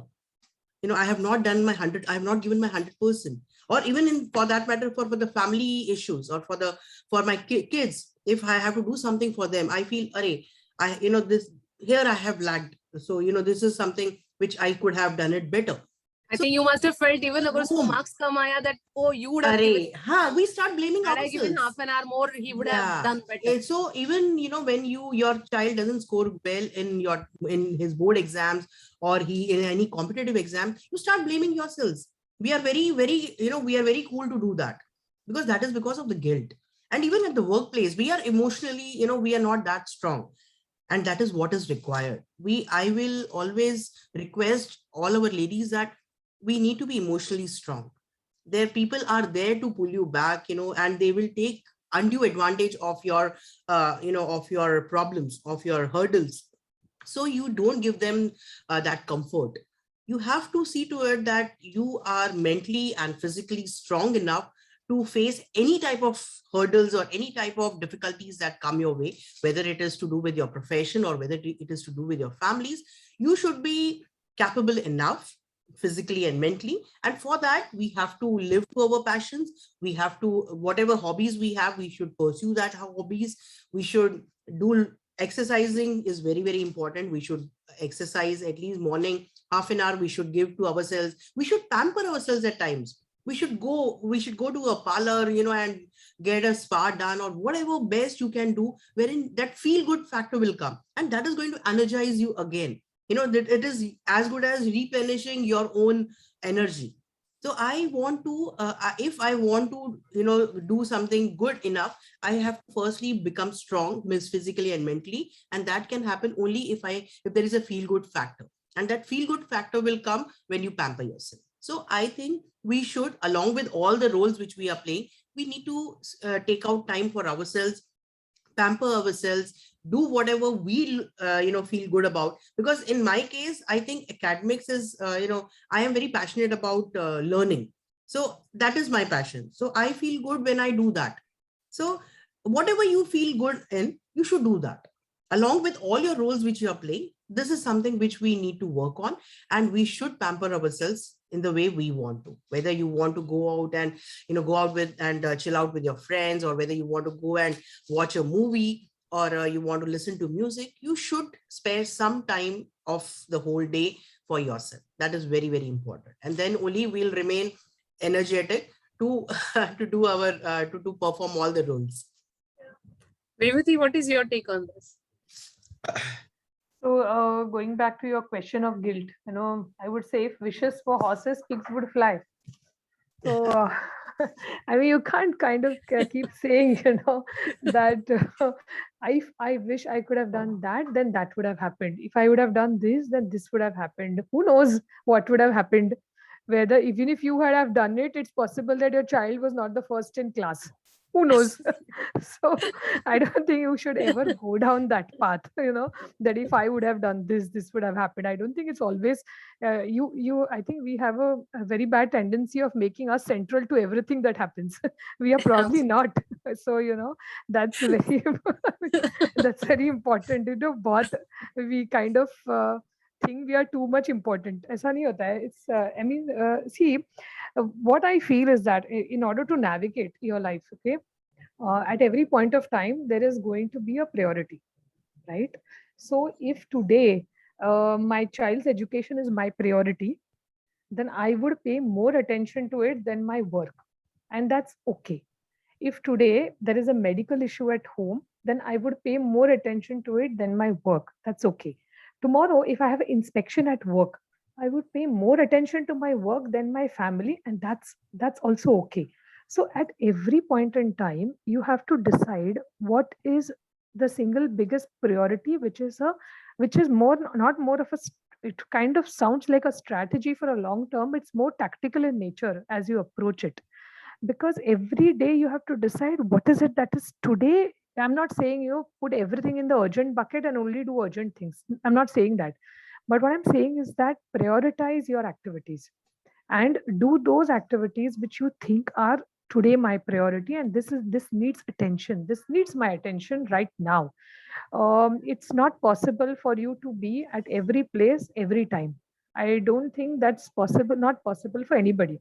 It's not as if men don't want to be at home to teach their children and then they have to be in office. I don't think that's also the case. I think the boys of today are much better than probably what our fathers were. Okay. Absolutely. And our husbands are somewhere in between. So, you Yeah. know, so I think we still far better in terms of, at least I have been hugely lucky in that respect. But the point I'm trying to make is that it's not only women, okay? It's essentially anybody has to first prioritize what they want to do and what is that activity which requires their utmost attention today. Once you have decided that, you go for it and do it. And then for that, as Jayashree said, if you have to lean in, if you have to be assertive, you do all of that. So tomorrow, if I have to kind of have a cook in my house because I need to focus on my child's education and my work obviously is going to be there ongoing, then you get a cook, and you kind of tell people around you that this is important. I mean, I will not be able to do it because I need to focus on my child's education, which today is important. If I don't do that, then there's no point in kind of then saying, ki, Are, tabhi kiya hota to. So you have to, when I say lean in, and there's a good book by Sandy of Facebook on that. I think Yeah. you should read that. It's important to CEO of ask her. Facebook. Yeah, CEO of I've Facebook. read it. Yeah. So it's important that you ask for support, and because otherwise people will not know now that you need support. And it's also important that you take external help for support at whatever price point that it may be available at that point in time. But if you think it's important, if you think that this is not manageable, this is not that and you need to be very clear about your time management. You have to stick, you have to have a plan. You can't keep on kind of saying, oh, this happened and that happened and that happened. Everything is not uncontrollable, no. So if you kind of think that I need to pay attention to my kitchen, then make a plan for an entire week, that these are on every Saturday I'm going to do this shopping, and this is going to be my schedule, this is the time I'm going to allot, and I'm going to buy vegetables for the whole week, and I'm going to make a plan that morning this is cooked, evening this is good. I'm going to kind of make a list. Making a list is very important. If in every This is something my husband taught me. Actually, I was not a list person first, but make a list of what you want to buy, what you want to do. Once you make a list, no, then it's easy to plan, then it's easy to buy, it's easy to stock, it's easy on everything. Then you will not say, "Arey, aaj ye khatam ho gaya, to ye lene ko jana hai." I don't think that's the way you can work. You can't do Absolutely. that. You can't do that. Absolutely. So you need to plan. Planning is very important. Prioritizing is very important. If you do these two things, I think then you Half of his sorted stress most is of the, gone. yeah, half of your stress is gone. Then you Yeah. don't need to, and then don't think, as I said, I wish I would have done that. वो तो कभी नहीं हो सकता. That's, I think, the wrong way to go also. Jayashree, how do you think about mental health? How important it is, and what are the steps you take for mental health? Keep it So short. mental health, I think, is like the most important thing, because a healthy body can only reside in a healthy mind. So we see that when we are happy, we eat well, we sleep well, and we have a general sense of well-being. And people around us know that we are mentally ill or fine when we talk, when we with what we behave. So it's extremely important, especially since I'm into teaching field. I take extra care that if I'm not feeling okay mentally, I actually do not go to class that day, or I ensure that I take a leave and I sit at home, because the last thing student want to see is a Depressed teacher teacher. who is a depressed teacher, who is talking who's Blabbering, behaving actually. erratic. Yes. So I personally take that care that if I'm not okay due to some reason, something has upset me, I am avoiding to go and teach, because I cannot teach that day. Somehow I don't get attuned to class, and I'm not able to carry on that day. So personally, I take that care that I'm always in front of the students, at least in the best of my as best as I can be.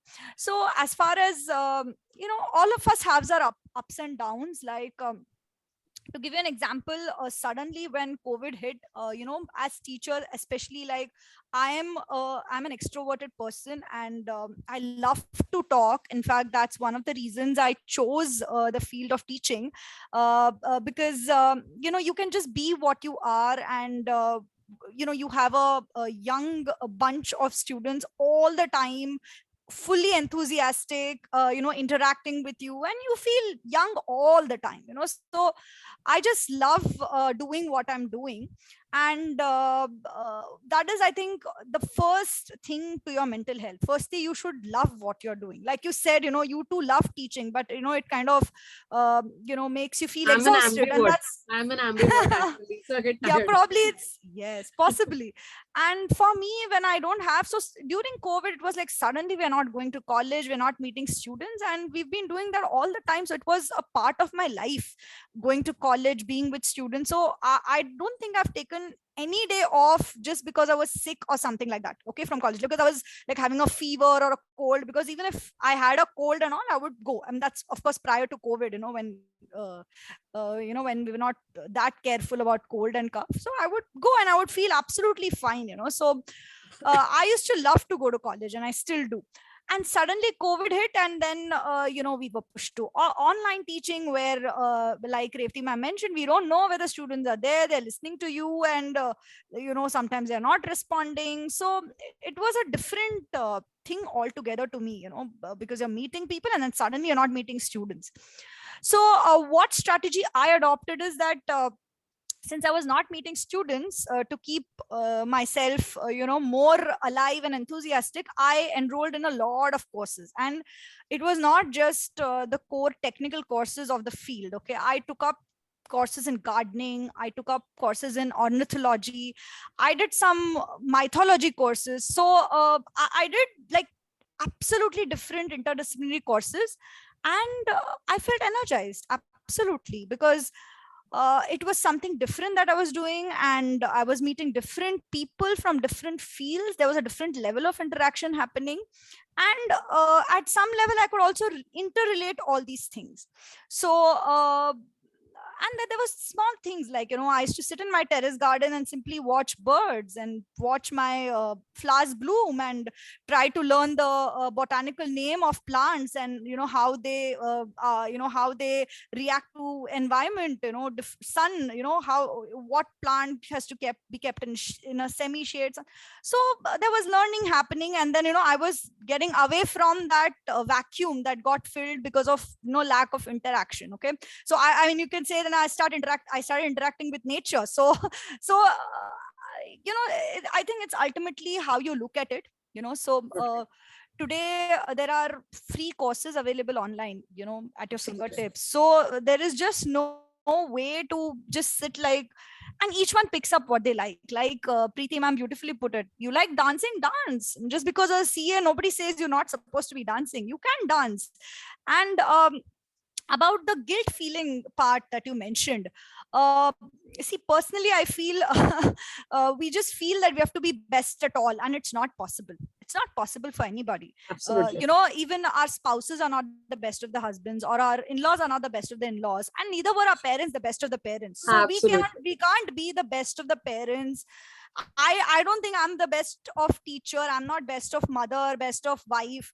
I'm just trying to be as good as I can, and I'm just trying to sincerely work on doing as much as I can. So that's the only thing we can strive for. Beyond that, the guilt feeling part comes in when we feel we are not doing as good as somebody else. So if somebody else's mother is giving a better tasting sabzi in the tiffin, and I am making an average sabzi because maybe I'm not such a great cook as yet, it's okay. I mean, you can, strive to improve on that part. So there's no need to feel guilty Teach or the get child into to that. switch the dabba.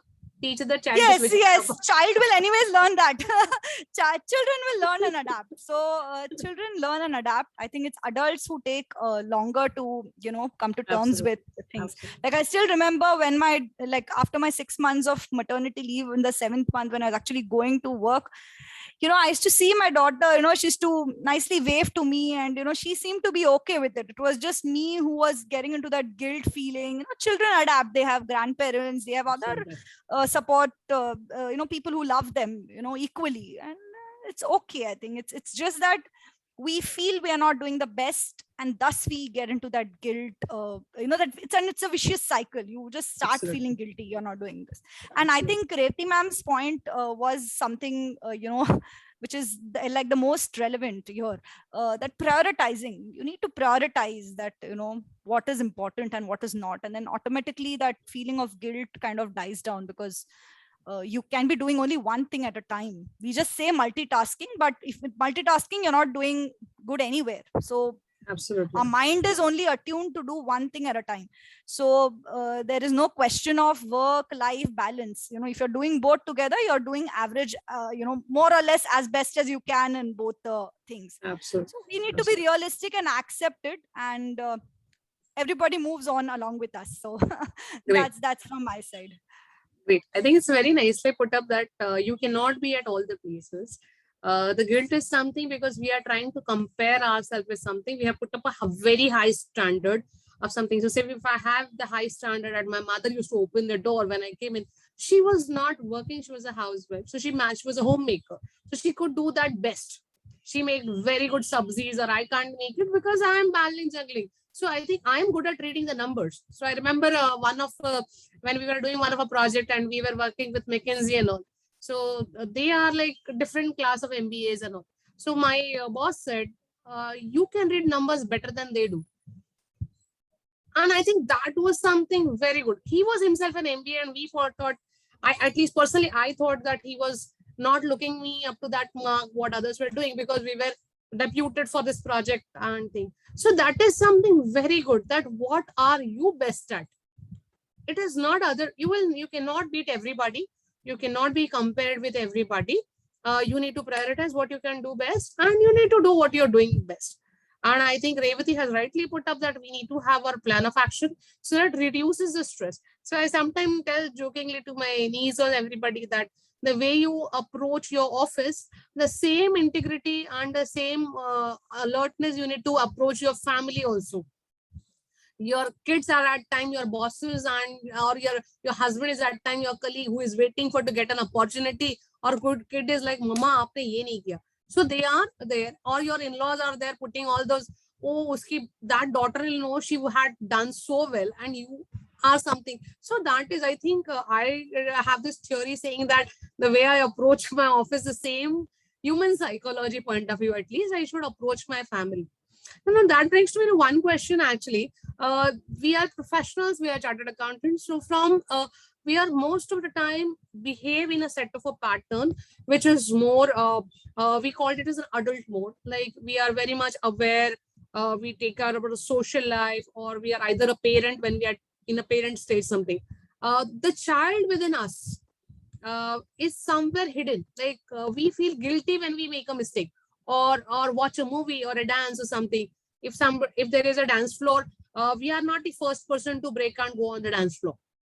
I think this is some resistance we have. So when I say this, there is some kind of a resistance we have, whether it is a flashy clothes in a party or something. We are very much conscious about our things.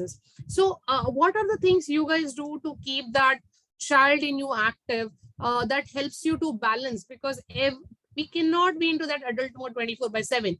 We have major part of our job is we are working, we are carrying one set of a standard. We have to let loose somewhere to relax that thing. So this is my question to each one of you. What is that thing that you do to keep the child in you active, that creates a spontaneity, helps you to think differently, or the mental health kind of a thing? It helps you to be alert. As a child who is very innovative, that innovation comes if you keep the child active in you. Experimenting, that comes when you are a child in you. You have that child happy place. So what are the activities you guys do to keep that child active in you? Revati? So I think you should all follow your hobbies. Each person has a hobby, right? Whatever that you have probably left behind. Somebody likes to listen to music, somebody likes to paint, somebody likes to dance, somebody likes to just wander, somebody likes shopping. That's also a good activity. So That's pricey, very pricey hobby. No, do window shopping. Go out and see what all is available. So, what is important is that you need to keep your hobby alive. Not to say that everybody has the luxury of doing that all the time. It's not possible. It's very difficult because there are demands on your time by everyone. So, but whatever way that you can, you should keep your hobby alive. So, I personally like to paint. So, I keep doing some kind of either I'll paint the outside of my the entrance of my house. I'll change the paints over. I'll put some picture over there. I'll change it. I'll paint something else. Learn some new technique. Learn Warli, learn Madhubani, then learn anything else. So I like to do all of that. So I do that, or I'll do a oil on canvas sometimes. Wow. So that's I kind of, but I don't get too much time to do it. So because that's also an intense activity, you have to be at it for a particular period of time. So if I get some nice break time, I do it. Otherwise, it's very easy nowadays. A lot of OTT platforms give you a lot of content, no? So you can relax just if you want to just watch some binge watching sometimes, to Absolutely. help you de-stress. Yeah, but I think each person would have their own hobbies and a very good hobby. Somebody could be a musician, would know how to play musical instruments, which is such a relaxing thing to do. I wonder I never learned it, So that's probably a thing which I would want to do sometimes. But if somebody can do it, amazing. Please go ahead. Don't leave it at all. But you may not find all the time in the world to do it. So as a child, you probably did it for 2 hours a day. You may find 15 minutes to do it today. That's fine. As long as you're connected, you are connected. That's all. So can I ask you, which is the last binge watching you did? Which series or? Yeah. I'll tell you. What is that? Great Indian Murder or something like that. On some platform. On Disney, I think Disney. Hotstar. It was in Hotstar, Disney Hotstar. I saw that. Great. Priti, you already have a brat in your house to take care of. See, firstly, when like Jayashree, I was also into college teaching. So there used to be a lot of events, every now and then the students used to organize some events, this event, that event. So all DJ nights and all.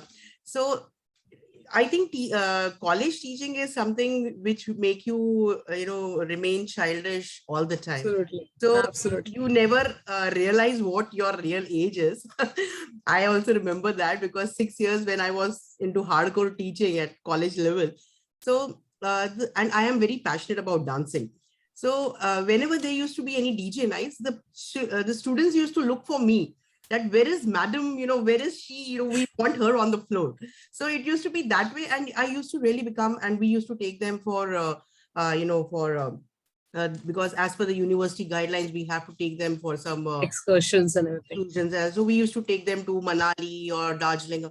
So there also, even if, nighttime, if they organize some event, they will look for me. They will say, madam, please come, let's enjoy. And that is what I really love to do. Dancing is what is my passion.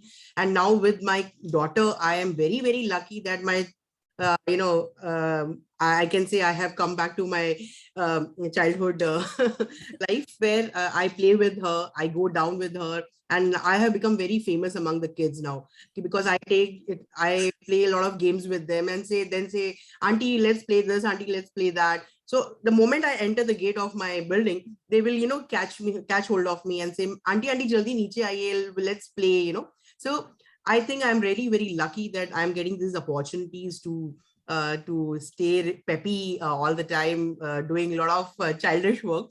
Though, at times it might not be liked by my family, but I really enjoy that doing it. You have a tough time to balance because your elders must be looking, Mama, aap kyun kar rahe ho? Yes. In fact, at times he tells me, and your younger Mama, why? See, I am really very, it has become a great challenge for me because the expectations which my elder son has and what my daughter has are really two different, and they judge me on two different parameters. So there to keep myself, if I have to do justice to both the roles, it really at times becomes difficult. But then somehow I never give up. I at times I have to convince my son, okay, don't mind that I'm going to do this. So I organize Christmas parties or all this for the kids of my building. So they also really enjoy all this. And simultaneously, I love to do all this and I enjoy it. Jayashree, you're in a blessed place now with the kid, but I think 2 years COVID, you guys might not be having all these events and all. Yes. So what is your hobbies and everything? So How do you feel? yes, so I was one of the teachers who took the initiative for our college. We have it's a big event in our college. It's called Infinity. So it's essentially done by students, all the management, right from sponsorship to everything. So students used to, really look forward to my advice in that event. And that event was one thing we used to, all teachers and students used to look forward to. So there were a lot. Once you're in college, actually, it's always fun because, students are carefree. That's their age where they are just carefree. They don't have any worries, and they're just out of 12th boards, and they're pretty chill. And in that chill atmosphere, you automatically feel very relaxed. So that has been my experience over 10 years. So apart from that, I at the age of 5, being a South Indian, usually South Indian girls are initiated into classical dance. So while I was 5, my dad had enrolled me into dance, and it has always been one thing I have not left till date. So it's been yes. So till date, I'm really blessed that I was able to do it even post marriage. Though I had my own reservations on that, but I still continue to practice Bharatnatyam, and I do my performances also, whenever, not as often. And whenever I'm not able to do performances, I do go and do comparing, and I accompany my guru in, various activities.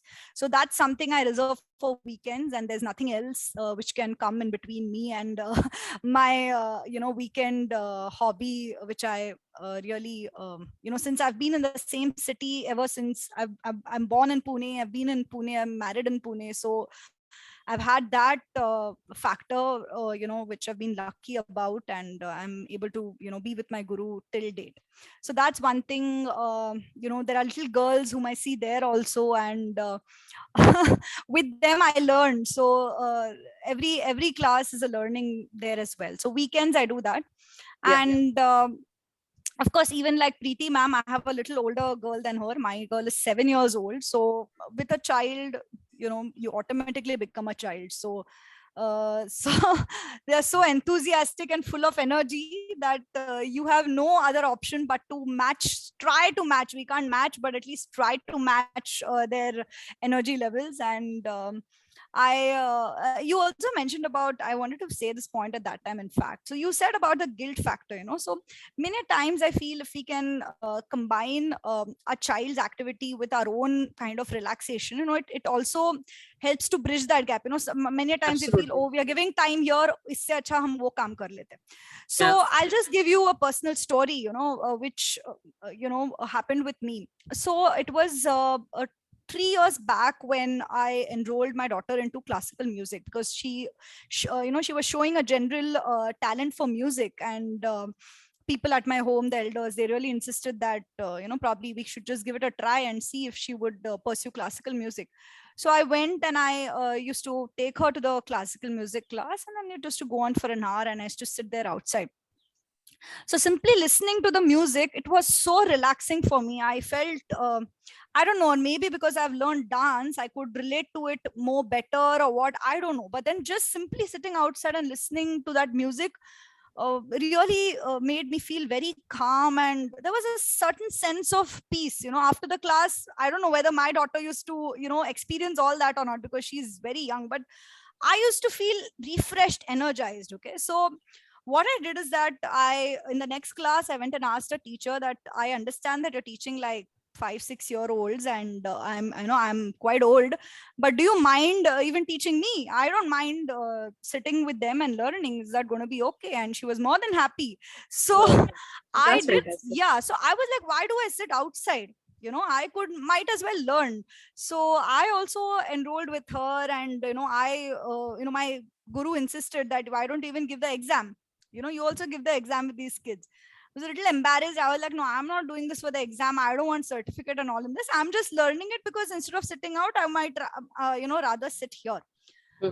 So I did give the exam, and in fact, I was topping that exam. So, so I was a topper amongst all the other, 5, 6, 7, up to 12 years. So you never know that what works. So it's best if you can combine, these things. It kind of Absolutely. it eases out the whole process. So Absolutely. I think something. that brings to a very important. It actually was reading a book, 100 Years of Life.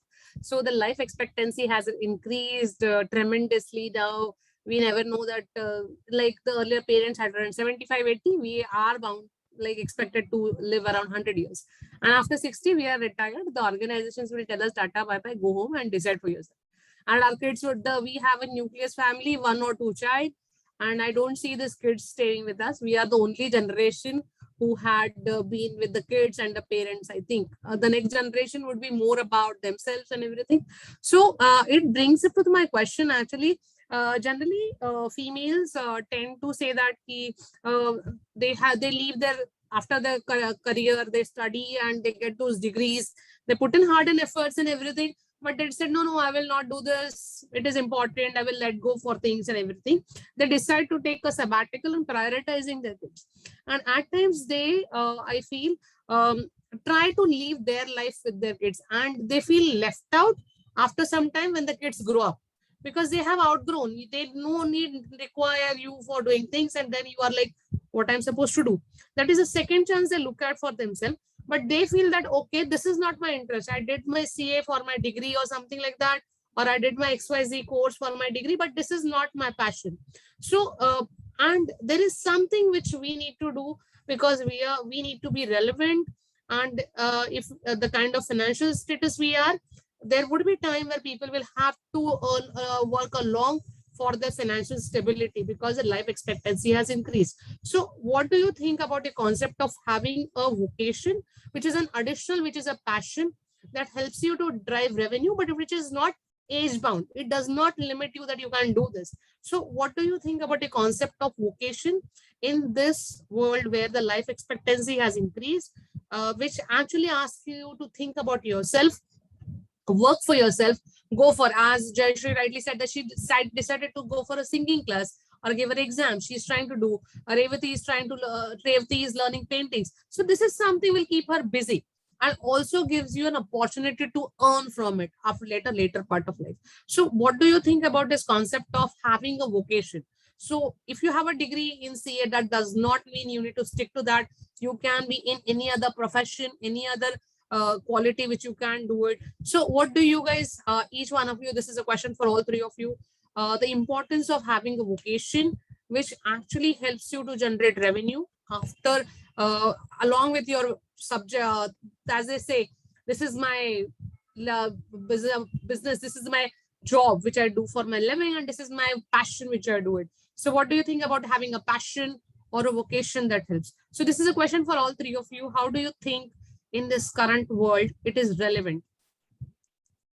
Priti, I would like to start with you, because you might be in a banking industry, you might be seeing those people after retirement, they are very young at retirement age and they don't know what to do after that. Then they say that they might have taken a law degree and then they apply for the sanat and everything. Then they try to do it, because you need to be active for the next 15-20 years. The organization has said you're no more longer required. There is a superannuation laws, but after that you're still active and you can do. So how you keep yourself relevant and generate revenue as well, because financial independence is also equally important for you. Yes, very So, much. Because as you have rightly said, that there will be a time, and looking at this current generation, they will not be the ones who will like to live with you. Once you have retired, you have to manage your own life. manage your own expenses and your life too. So definitely that time these vocations are going to be, a better support system for us rather than our academic credentials which we had and which has been helping us throughout our careers, right? But these things may not work that good after our retirement, and these vocations will be much more helpful. Why? Because there are two important aspects to it. One is you are going to enjoy doing that. Yes. That's very important, because job, and sometimes it happens, though we say that there has to be job satisfaction, we should stick to a job only and only if it is giving us the 100% satisfaction. But at sometimes, or to a certain extent, we do some sort of compromises, some sort of adjustments in our job profile also. Some things which we are really not that interested, but we are forced to do it if the job demands. So once you get retired, then I think for your survival, for your financial stability, vocations can be a great support to you. And you should always go for it. Why? Because that is something which you are going to enjoy doing it. And at the same time, you are giving back to the society, because the society has given you so much during your career. So it becomes our moral duty that we give back to the society. And at the same time, we enjoy whatever we are doing too. So in my case, I feel if, I have to do some sort of vocations, I will always love to teach. That is one thing that will help me to earn a living after my post-retirement. Or I may, start my dance classes where I can choreograph, I can do event management, because this is something which I am passionate about. But because of my job profile, I'm not able to, do all this. I'm not able to pursue all these hobbies. So I think after retirement, these things can be a great support to you. It can give you pleasure. At the same time, it can give you a financial support. So in my case, I will definitely love to teach or to do some event management, because this is something which I'm very much passionate about. And this will bring in more, I can cherish it all the time. And at the same time, as you had said earlier, we have to remain always, the child in us should always be there. Even during my last breath of my life, I will like to, keep doing something or the other. So absolutely, that is very, very important. So definitely we have to take care of our health. And at the same time, we see to it that we keep ourselves busy, because an empty mind is devil's workshop. So we should keep ourselves busy. We have to engage ourselves in something which we really love to do it. And these things will give you, it will help you to survive for a long time. That is absolutely my opinion.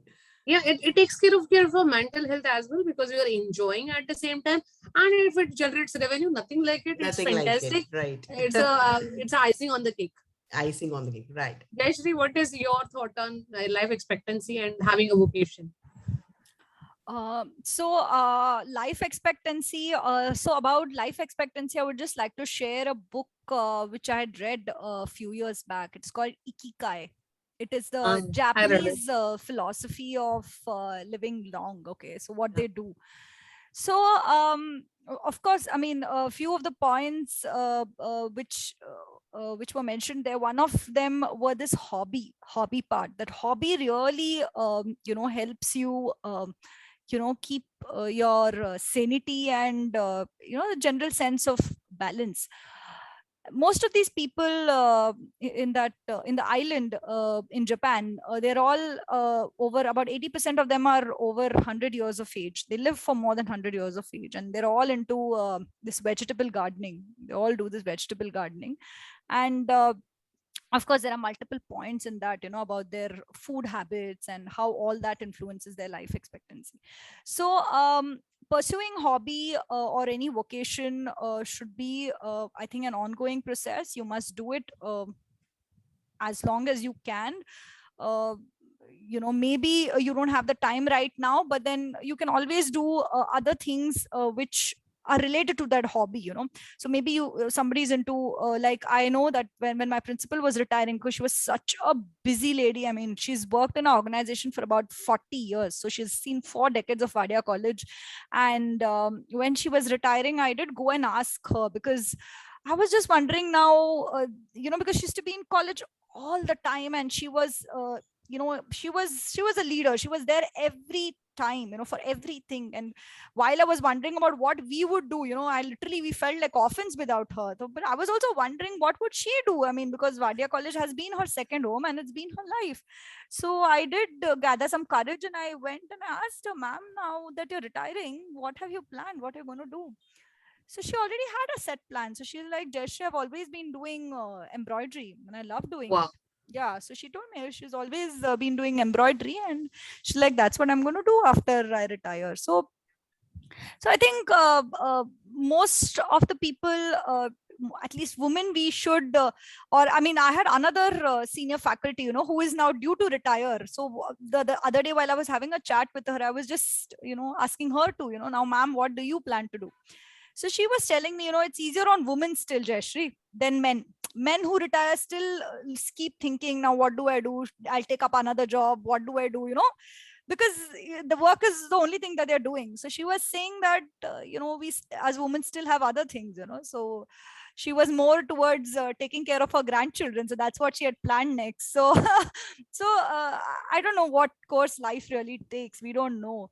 So meanwhile, whether for money or not, I don't know. I mean, personally, since I'm into financial literacy, I believe in the FIRE movement, you know, which states financial independence and retire early. You know, I personally believe you should spend the prime of your youth and as long as you can to earn as much as you can and be financially independent, you know. So firstly, I feel that is the most important thing, because that 60 years, you know, they've kept for retirement, that was way back, you know, when there was healthier food and there were healthier lifestyle. You know, today, you know, we see people are suddenly dying. Just yesterday I read the news about Shane Warne, you know, getting a heart attack. So things are so uncertain that um, all that we can do is you know, keep ourselves happy today, so that you know, we live longer. And I think it's best to earn enough so that you don't really need something to you know, Yeah. fund you in your retiring age. Absolutely. I think the life expectancy increase has created the risk of increase in life. So earlier we used to think about when this concept of early retirement or these concepts which were developed few years back. So that time it was more of that people, what they're going to do. Like I'm blessed to have my in-laws as my parents. They're retired almost now 15-20 years. And I look at what they're doing actually. So they need to keep themselves busy or relevant. Busy. And that is how you need to be, or you need to think at. So I think the risk is about not early dying. I think the risk is longevity of life that is creating a threat for everybody, how we keep ourselves relevant. And not only that, if like my children have grown, they're gone to college. My son is 22. Now I'm free. I'm 45. And I'm thinking, 15 saal hai mere ko, what I'm supposed to do? I'm thinking about myself. That is, now I'm free. Now his marriage and everything, he has to decide. I don't have to think about it. So, but I'm free. Then I'm thinking, 15 saal kya karne wale? And I think about next 40 years. I still have 85. I have 40 years to think about what I'm doing, going to do for 40 years. Everything what you do, they say, no, if you want to love your job, take a housing loan. You need to have a commitment. So Correct. I think now it is about more of a, you need to think about something that keeps you active. The money is like, I think it's always good to get a return, ROI, what Priti said, but it is always important to get something. Revati, what is your take on life expectancy? You are into the field of this ratings and everything and all those things. I think economics and everything you've been reading. So life expectancy is also one of the pension funds are actually governed around that. The whole theory of pension funds revolves around life expectancy. Yeah, I think you think a lot about it than we do. Yeah, we are the pension fund managers. Yeah, you worry about people living actually. Actually, yes. Yeah, you're right in a way, you know, life expectancy has gone up, whether healthy or otherwise, you know, because medical science has also kind of enabled people to live Whether the quality of life is good or not is another matter, or another Absolutely. subject altogether. Yeah. So definitely, life expectancy has gone up. While there are accidents like what Jayashree mentioned, but by and large, you have people living longer than what they earlier lived. So in India also, I think when we got independence, our median life expectancy was in the 40s. Now I think it's in the 70s. 70s. So we have also come a long way, in terms of how long we will live, and definitely financial independence or planning for the future cannot be overestimated at any point of time, because you really don't know what's going to be the scenario probably 20 years down the line. If you decide to retire today, you don't know. But obviously, we all come from the field of finance, so we understand that we should make money work for us and not only work for money. So that's very important. So when you are doing your financial planning, there's no point in being over cautious, and there's no point in being over risky. You have to plan in such a way that you are having a good asset allocation and understanding of what your needs would be probably 10 years, 20 years down the line. We all CAs, we play with numbers, we know understand that, and we have to do reading around that. But I would not mix my hobby with my what Financial I planning. financial. I would not do that. If I want to kind of, I would still, one of my mentors is a very acclaimed person in the field of finance, and he took retirement, early retirement at the age of 50, and he Okay. formed his own company. And he's now as a independent director in many boards, and he kind of does a lot of consulting in areas of which he understands, which is essentially compliance and financial planning and those kind of things from a company perspective, Hmm. right? So once he had told me, Riti, how long do you want to work? And that's a question I had not answered for myself. So I kind of said, how long do I want to work? Uh, Probably as long as I'm here, as long as I'm on this planet. So then he said, now then you need to think what work you need to do. Okay. Absolutely. Yeah. So think about what work you need. What work will help you keep yourself occupied and happy, both. See, there is a Absolutely. finite amount of employment which is there, whether you retire at 50, 55, 60, or the company pushes you out earlier. All the Yeah. things are possible. So, Absolutely. yeah. So, taking that into consideration, you have to decide what makes you happy in terms of what are the roles that you would like to take up and what is your competency to do those roles. People are not going to pay you money just because you've been some person in XYZ. your job. Yeah, they're not going to do that. So you need to get value on the table. If you're going to get value to the table, and if you're very sure of that, then you would find people who are willing to pay you for the work that you intend to do after your and whatever it is. Whether today, Sandhya decides that she understands pension funds very well, and she understands financial planning very well, and probably has a degree in the same. She wants to be associated with financial planning for large high net worth individuals. Let's say she decides to take up a course which is offered on the subject, especially for the subject, and she decides to do that. Probably she will be able to do that with more clarity because she understands the background about it, and there will Absolutely. be people who will be willing to trust her with their funds because she understands this. So similarly, you need to understand what are your strengths. What Dr. Priti said, she like to teach because she's done teaching for her entire life. So she'd like to teach, she'd like to carry it to get ahead. So whatever you've done, I think the payback time comes after your retirement, because that's the expertise and experience that you have built Absolutely. over a period of time, which you can then put to use for different things. And it can be both for profit as well as not profit. You can tomorrow Absolutely. go support an NGO in the work that you're doing. So I understand finance, I understand credit. I would be able to understand structuring. I would be able to help them in understanding how to raise money and probably not put it to some use, because that's a different field altogether. They need to find different avenues where they need to deploy it. But I would be able to at least help them with where exactly can they pitch and how the pitch can be. because that's fundraising, isn't it? So Yeah. those are your core strengths. So you need to work on your core strengths to decide what you want to do in life. In fact, I'd like to ask you, what are your goals? Because you've been asking us a lot of questions. So now payback time for you. You answer. I also have a mentor who I've looked the way his career has progressed and everything. So I have a passion and vocation both. My profession, as you said, I'm into pension industry. I understand the stuff better and everything as a chartered accountant. But I also have a vocation.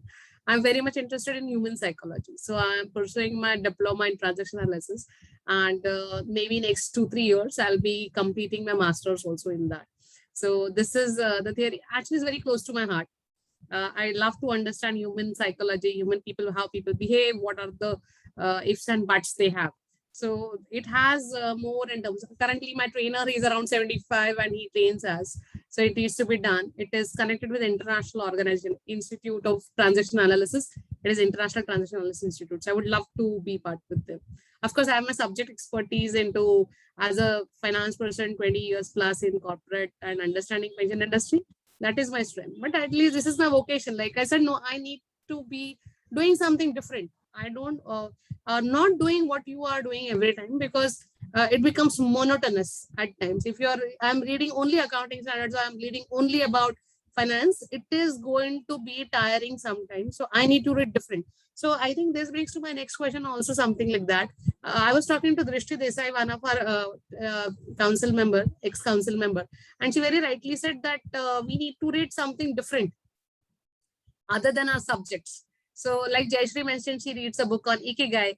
Again, Priti has her own passion of understanding about dancing and event management. That is a very different side. When I look at your profile, it doesn't fit into anywhere about you managing an event. So Revati, in fact, it has been always there in my blood. Since during my college days also, I used to, see to it that some of the other events I organize, and, I bring in people. There is a lot of enjoyment. There is good learning also. Yeah.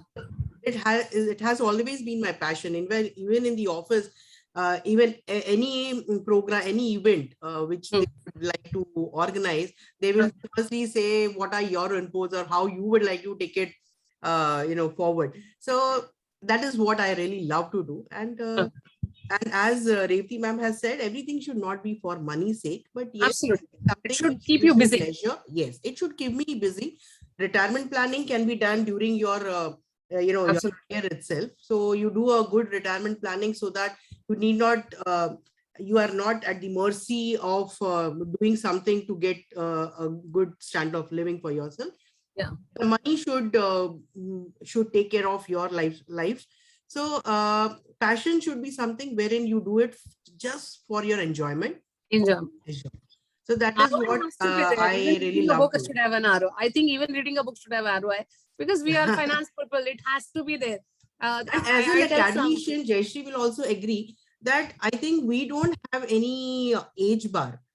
Academicians, even a 70-year-old or an 80-year-old person can, absolutely do academics, because whatever knowledge we have gained, or whatever through our experience, through our academic credentials, whatever we have gained, that can be given back to the society.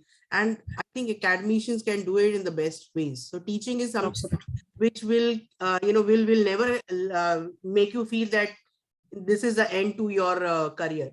Even at the last breath of your life, you can keep teaching. So that is the best passion. I think the best profession we have today. Yeah, I think that somehow sums up the thoughts what we started with, education and beyond. So about upskill and reskill, which was our thought when we started, that as a person, we need to keep ourselves relevant. So we need to do this upskilling and reskilling. That brings up something. Upskilling is about whatever I have learned, I need to, I can add value to them. Or a reskilling is something I've learned, it is somewhere I need to look at from a different perspective. So I think it always, it's important.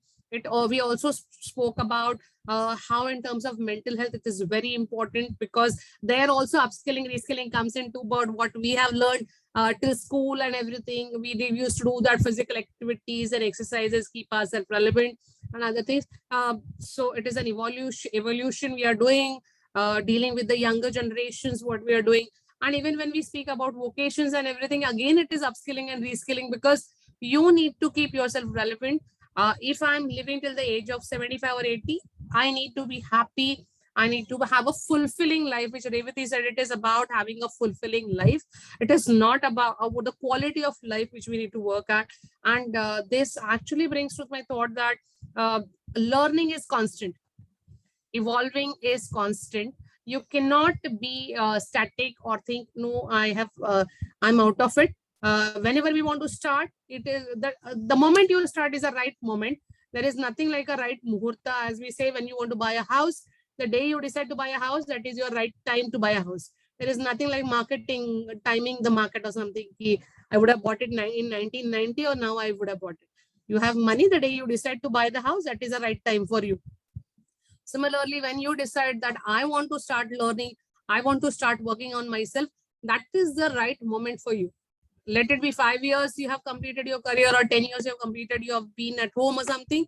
The day you decide, that is the right time. And I think the very important... Sandhya, sorry to interrupt. आपने जो कहा उससे I have my own experience. I remember ICS I did very recently. So when I used to go to give the examination, I just next adjacent to my my bench, there was a student whom I had taught when I was a teacher. Oh, wow. She had also come to give the examination, and she was surprised to see me. Ma'am, you coming here? I said, yeah, I know I have delayed in taking a call of doing CS, but yes, there is no, as you have rightly said, there is no muhurat and there is no age for doing anything new, learning anything new. So I remember that when I walked into the classroom, I felt that I was the oldest lady, among all the young kids who had come to give the examination. But I think learning is something, as you have rightly said, learning is constant. At every juncture, we are going to learn, and it should be our continuous endeavor to learn something new, something which can be of value addition to us as well as to the society. So with our learning, we can give back to the society in the better way. So Sandhya, you have rightly said that yes, learning is constant, and we need to learn. Very, very important. Absolutely. So we need to learn that learning is very much required for sustainability, for our own growth. So if we don't learn, we'll become redundant. So that's very, very important. Great. So I think now we can put the floor open for any questions. Nidhi, you have put up a question in the chat box. Would you like to take it up? And who would you like to address? I would request others also, please switch on your cameras if possible. And please make most of your time, ask the relevant questions. I think wherever we could help, the panel is yours. So Sandhya, the common question, because this women's program which we are doing, it is for the people who are coming back out after sabbatical. So the common question is like, what are the opportunities there, and is the part-time work feasible? So I would like anyone who could take, Priti ma'am, can you take this question, please? Beautiful question, ma'am. And I can tell you with my experience, because when I delivered, though I didn't take a break, but I opted for going in for a part-time job. See, because of your qualifications, at times, you always feel that a full-time job only can add value to your career, and it can be, if you take a sabbatical or if you take a break, it is going to bring down your career path. So that is not the case. Even a part-time job can really work wonders for you, because I remember that when I left banking when my child was 1 year old. I left banking and I entered into teaching. Firstly, it was my passion. Secondly, it was something very flexible for me.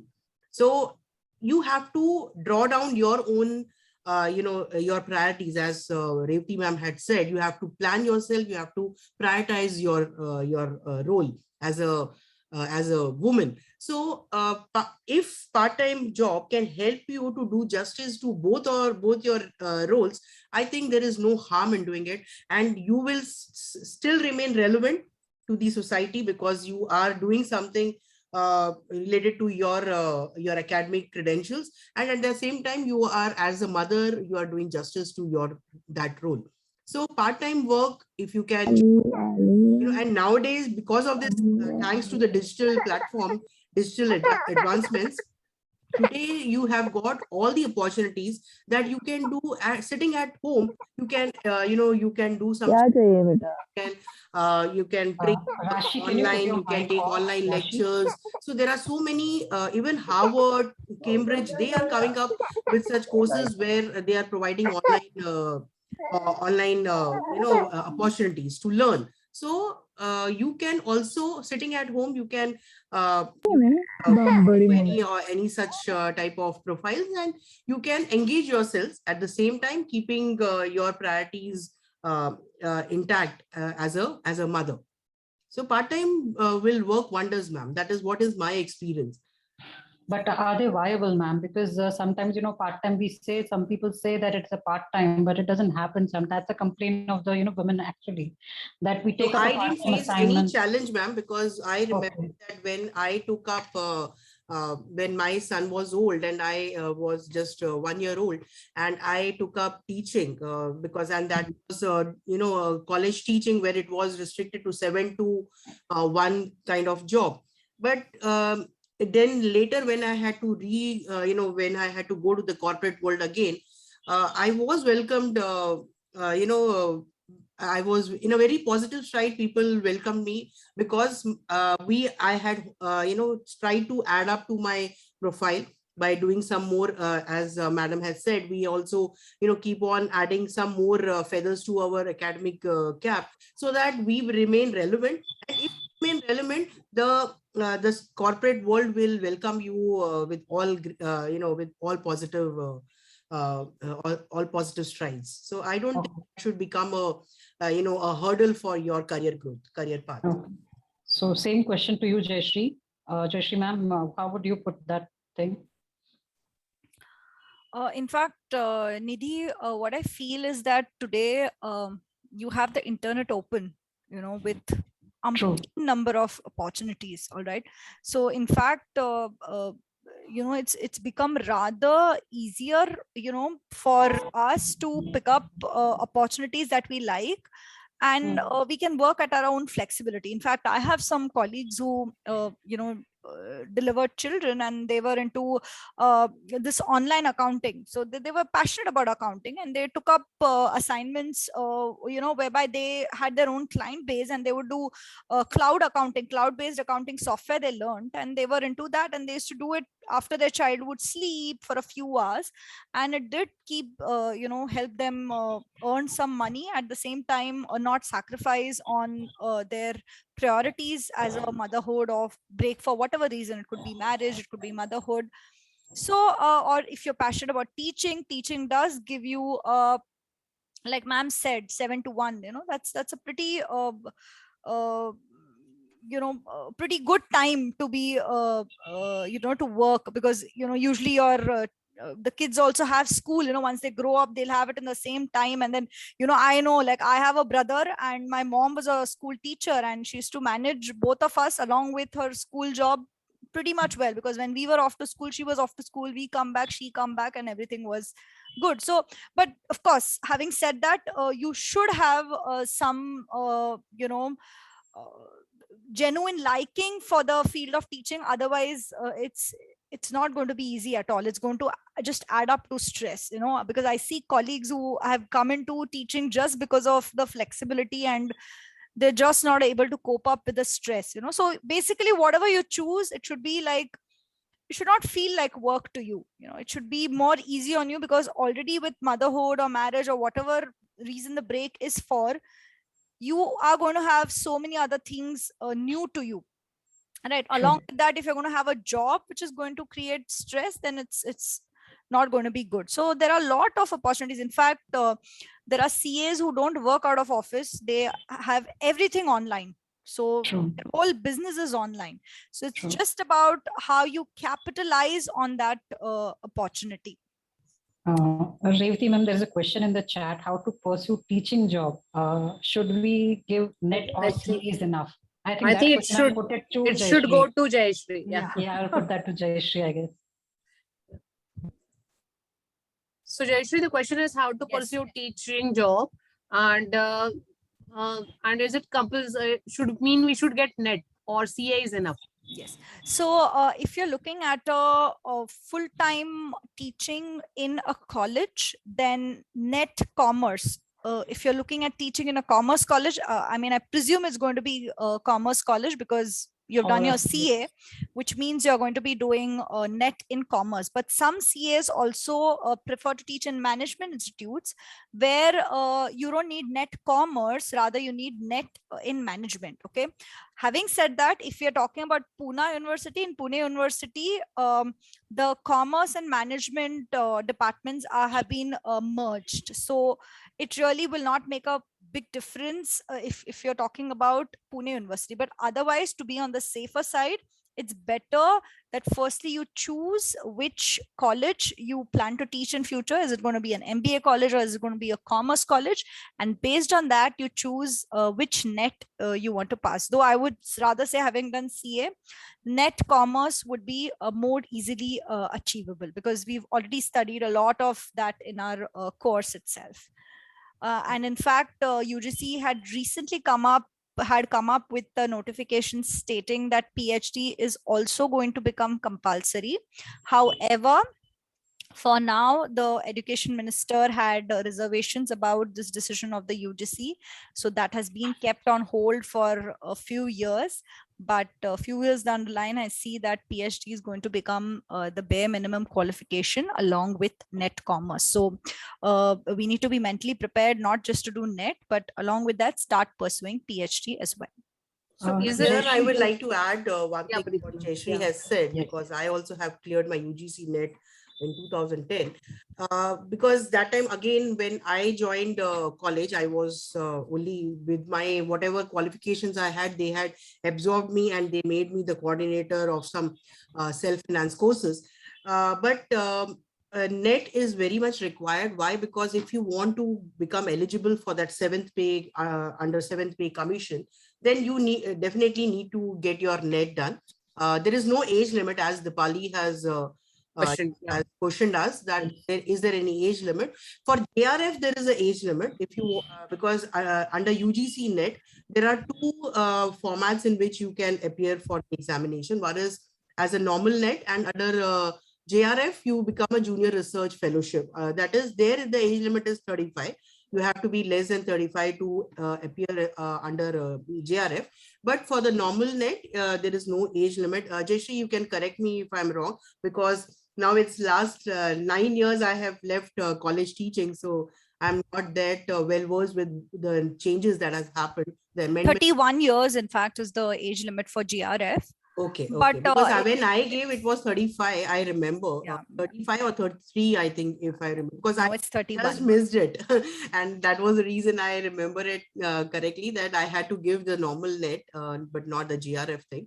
And as Jayashree has rightly said, PhD is going to be, something very demanding if you have to be into the teaching profession and you have to get yourself fit into the seventh pay commission. Then PhD is what, because if you don't do PhD, or if you don't do research, or you don't do paper presentations, there is some credits which are given to your profile, and that credits you have to achieve if you want to fit into that seventh pay commission. So along with net, it is always better that if we start working for our PhD also. Right. So So Nidhi, one more thing. I think you had a question about the part-timers. So while teaching, yes, there is a probability where we can get into part-time. I would like to add here is the CA firms are offering part-times. So Yes. the auditors who come to our offices, who have seen these females, they have taken part-time responsibilities and they have been doing, now they're full-time and they have become partners in these firms. Yeah. So it is about, as earlier our panelists have said, deciding your priorities, and opportunities are there. We might have age limit or a PhD ka limit, whether if we want to pursue some additional thing, but even in our profession, there is a probability and people are opening up. Women's have been chartered account, CA firms, fraternity has been very cooperative and very understanding and very open for this sort of part-timers. Absolutely, Sandhya ma'am. So, Another thing, Nidhi ma'am, just excuse me. Yeah, sure. One thing which I see usually, many a times it happens because of the family the girls get married into, or very very few times it's our own thinking, but it's mostly like people are understand, ha, now you have kids, now you get into teaching, it'll be easier for Absolutely. we should not do that at all. Okay, so Absolutely. if you're choosing in fact so many people told me when I went into college that, ma'am, you're a CA, why did you come here, why are you teaching and all? And I should not understand this question, because, and otherwise also, I had relatives who would come and who would say that, I have relatives who are working in good companies and top position. They were like, oh, we'll give you a job, why are you into teaching and all that? And I used to be like, I'm not into teaching because it's easy. I'm into teaching, and not because I have a family, or not because I have a child. I'm into teaching because I genuinely like it. It doesn't feel like work to me. Like I said, I have not taken a single day sick leave. I never fall sick thanks to my work, and I'm very, very grateful and blessed that I have a work like that where it energizes me every day. And in fact, this, my career or your career, should help you grow as a human being, grow as a person, and help you perform your other duties in life. It may be as a wife, as a mother, as a daughter-in-law, whatever it be, but your work should actually help you, or be what do you say, interlinked with your life, and only then is it going to be fulfilling. Any career for that matter. Just because it's part-time, I want to take it, just don't do things, because today actually the internet is open there for you. So you're passionate about one thing, start making YouTube videos about it. You never know, you will have millions of followers, and just sitting right there, you'll be making money while people hit on your videos. You're going to be making a lot of money. So Absolutely. the opportunities to make money are a lot, but we need to sit and introspect as to what is that specific knowledge which is which is very specific to me. And that would only come when you sit and introspect as to what is your genuine curiosity, what is your genuine passion, what work will not feel like work to you, but will feel like normal play to you, but will feel like work to others, and you will get paid for it. And what you pursue should be something, like I'm repeatedly using the word specific knowledge. It's specific because it comes out of high technical knowledge or creativity, which is very, very exclusive to you. So if people can train, if there's a job for which people can train somebody else, you're going to be easily replaced. But there should be some USP about you, which will keep you relevant all the time. So that is something we need to take a call on. We need not come under the pressure of anybody around us. Because only we know ourselves the best, so so that's something we need to sit and give time for, because many of us get into something and then we want to just drag it because we've anyways got into it, and now now we're halfway through there, we might as well kind of push it Continue with this. we Yeah. feel. But Yeah. we should not, early on we should take a stand. In Yeah. fact, I had my own family members who told me, I am getting into teaching, it's not well paying. I'm okay. I would rather reduce my needs, I would live a simple life, but I'm happy doing what I'm doing. So it could be Absolutely. anything for that matter. And not that you need to get into CA field. Like one of the panelists said, if you're good at something else, like probably if it was not teacher, I would become a dancer, and anything, whatever you like and whatever you're the most passionate about. There are so many CAs who are not into core CA profession. They're entrepreneurs, they are singers, they are doing different things. So you did not just say that, oh, maine itna 5 saal padhai kiya, I've slogged it out. So what? Education is not just that. It's not that it will give you a career, or it should give you a career. No, it's not an end. Not give you career in that relevant field, but it can give you a career in something that you like. So we need to think, sit and introspect. In fact, here I would just like to add on what Jayashree said. She has rightly said that, your academic credentials should not become a botheration for you. It should not be something which, keeps on, bothering about why I'm sitting at home, why it is I'm not able to, achieve something out of my academic credentials, why I'm not working wherein I can, I can get heavily paid. In fact, I think even if you are sitting at home and you're investing your time, your efforts, and your knowledge, if you are giving back to your children, that is again a good investment which you are doing, and it is going to give you better returns than what might be your career may not give you. So Jayashree's point is very much valid, that if you have to sit at home, even if doing nothing, I don't think that we need to regret for that. Why? Because somewhere we are contributing. If not for money, definitely it is going to help build up your children's careers. You are going to invest in them, and that is going to give you the best returns in life. I think so. So Revati ma'am, what are your thoughts on this? I think, Nidhi, you touched upon a point of, whenever you have seen half day or part-time works, it's not really part-time. It's like, a full-time work activity or whatever.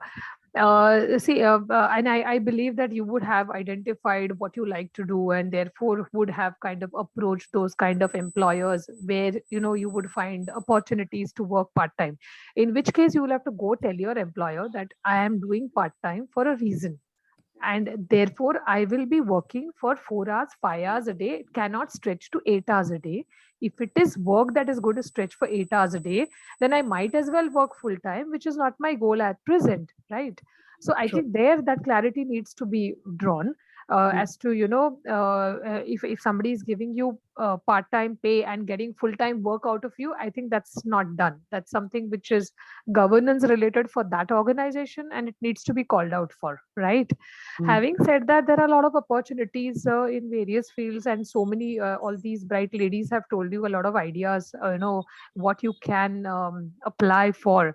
So I think you need to just search what field you want to go in, whether it is accounting, it is finance. There are a lot of knowledge processing organizations which are working out of India because of the labor arbitrage that we offer. And those organizations do offer part-time work. They offer work from home also. So, those kind of opportunities are there. See, having studied and become a CA in itself is a task that you have already achieved. Now you will have to put that to use if you wish to in the field that you choose. So I don't think you should work full time and get paid part time. I think that's not an option. You should not accept it. Should work find another option. That's it. True. Great. So I think we are about to close now, and thank you for the panel. Fantastic discussions. We cover on the various aspects of the learnings and development, what we need to look at. Thank you so much, everyone, for being there, participating. And thank you, Nidhi, for that questions. You had some very relevant questions, which is, I think, it echoed the voice. Wow, we have the participants, because the participants, what we know, are the people who are coming off from the sabbatical.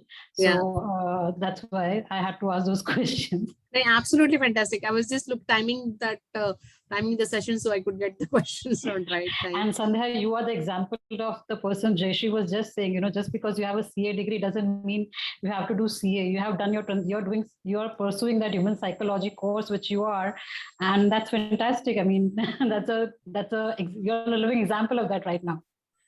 Thank you so much, Didi. Thank you so much, everyone. Do I see anybody from the council? I think no. I am the one who was supposed to say. Great, Didi. Didi, so I think you can give vote of thanks on behalf of everybody, and we can close it. So Dr. Priti Agarwal made us think of the fog in her little story and now which it is up to us to identify the fog in our professional life, and we have to look for the means to overcome it and move forward. So thank you, Priti ma'am. Revati ma'am have emphasized correctly that rescaling is upscaling now. That's the trend. And now in the changing environment, and that change is constant. So thank you, Revati ma'am, for enlightening us. And there are many more points like that, but this is the highlight, right? And Jayashree has rightly said that education is constantly evolving, and not only education, but our profession is constantly evolving. And we need to attain those skills to get into business or whatever things you like. So all our panelists are really inspiring and have shared their stories and experience. And I've actually said the same thing. If I want to sum up that, you need to rescale ourselves, upscale ourselves, and have to attain those skills, and actually have to start somewhere. We just can't keep on thinking, sometimes that I have to do this and I have to do that. Start somewhere, I would say, in this case, because I also have come across many people, where do I start? Whenever I just start, then you will come to know where you have to reach, but at least start somewhere.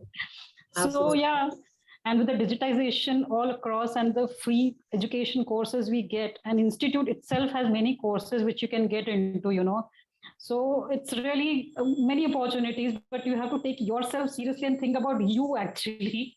That is the main thing, because if you're thinking that children, as you rightly said, they will grow up and they will be in their lives. It is that you have to live that life, So be serious about it. And I think our panelists have really brought that very nicely and very apparently very, very beautifully. So I thank all of you all, ma'am, Preeti ma'am, Jayashree ma'am, even Sandhya for moderating it so well.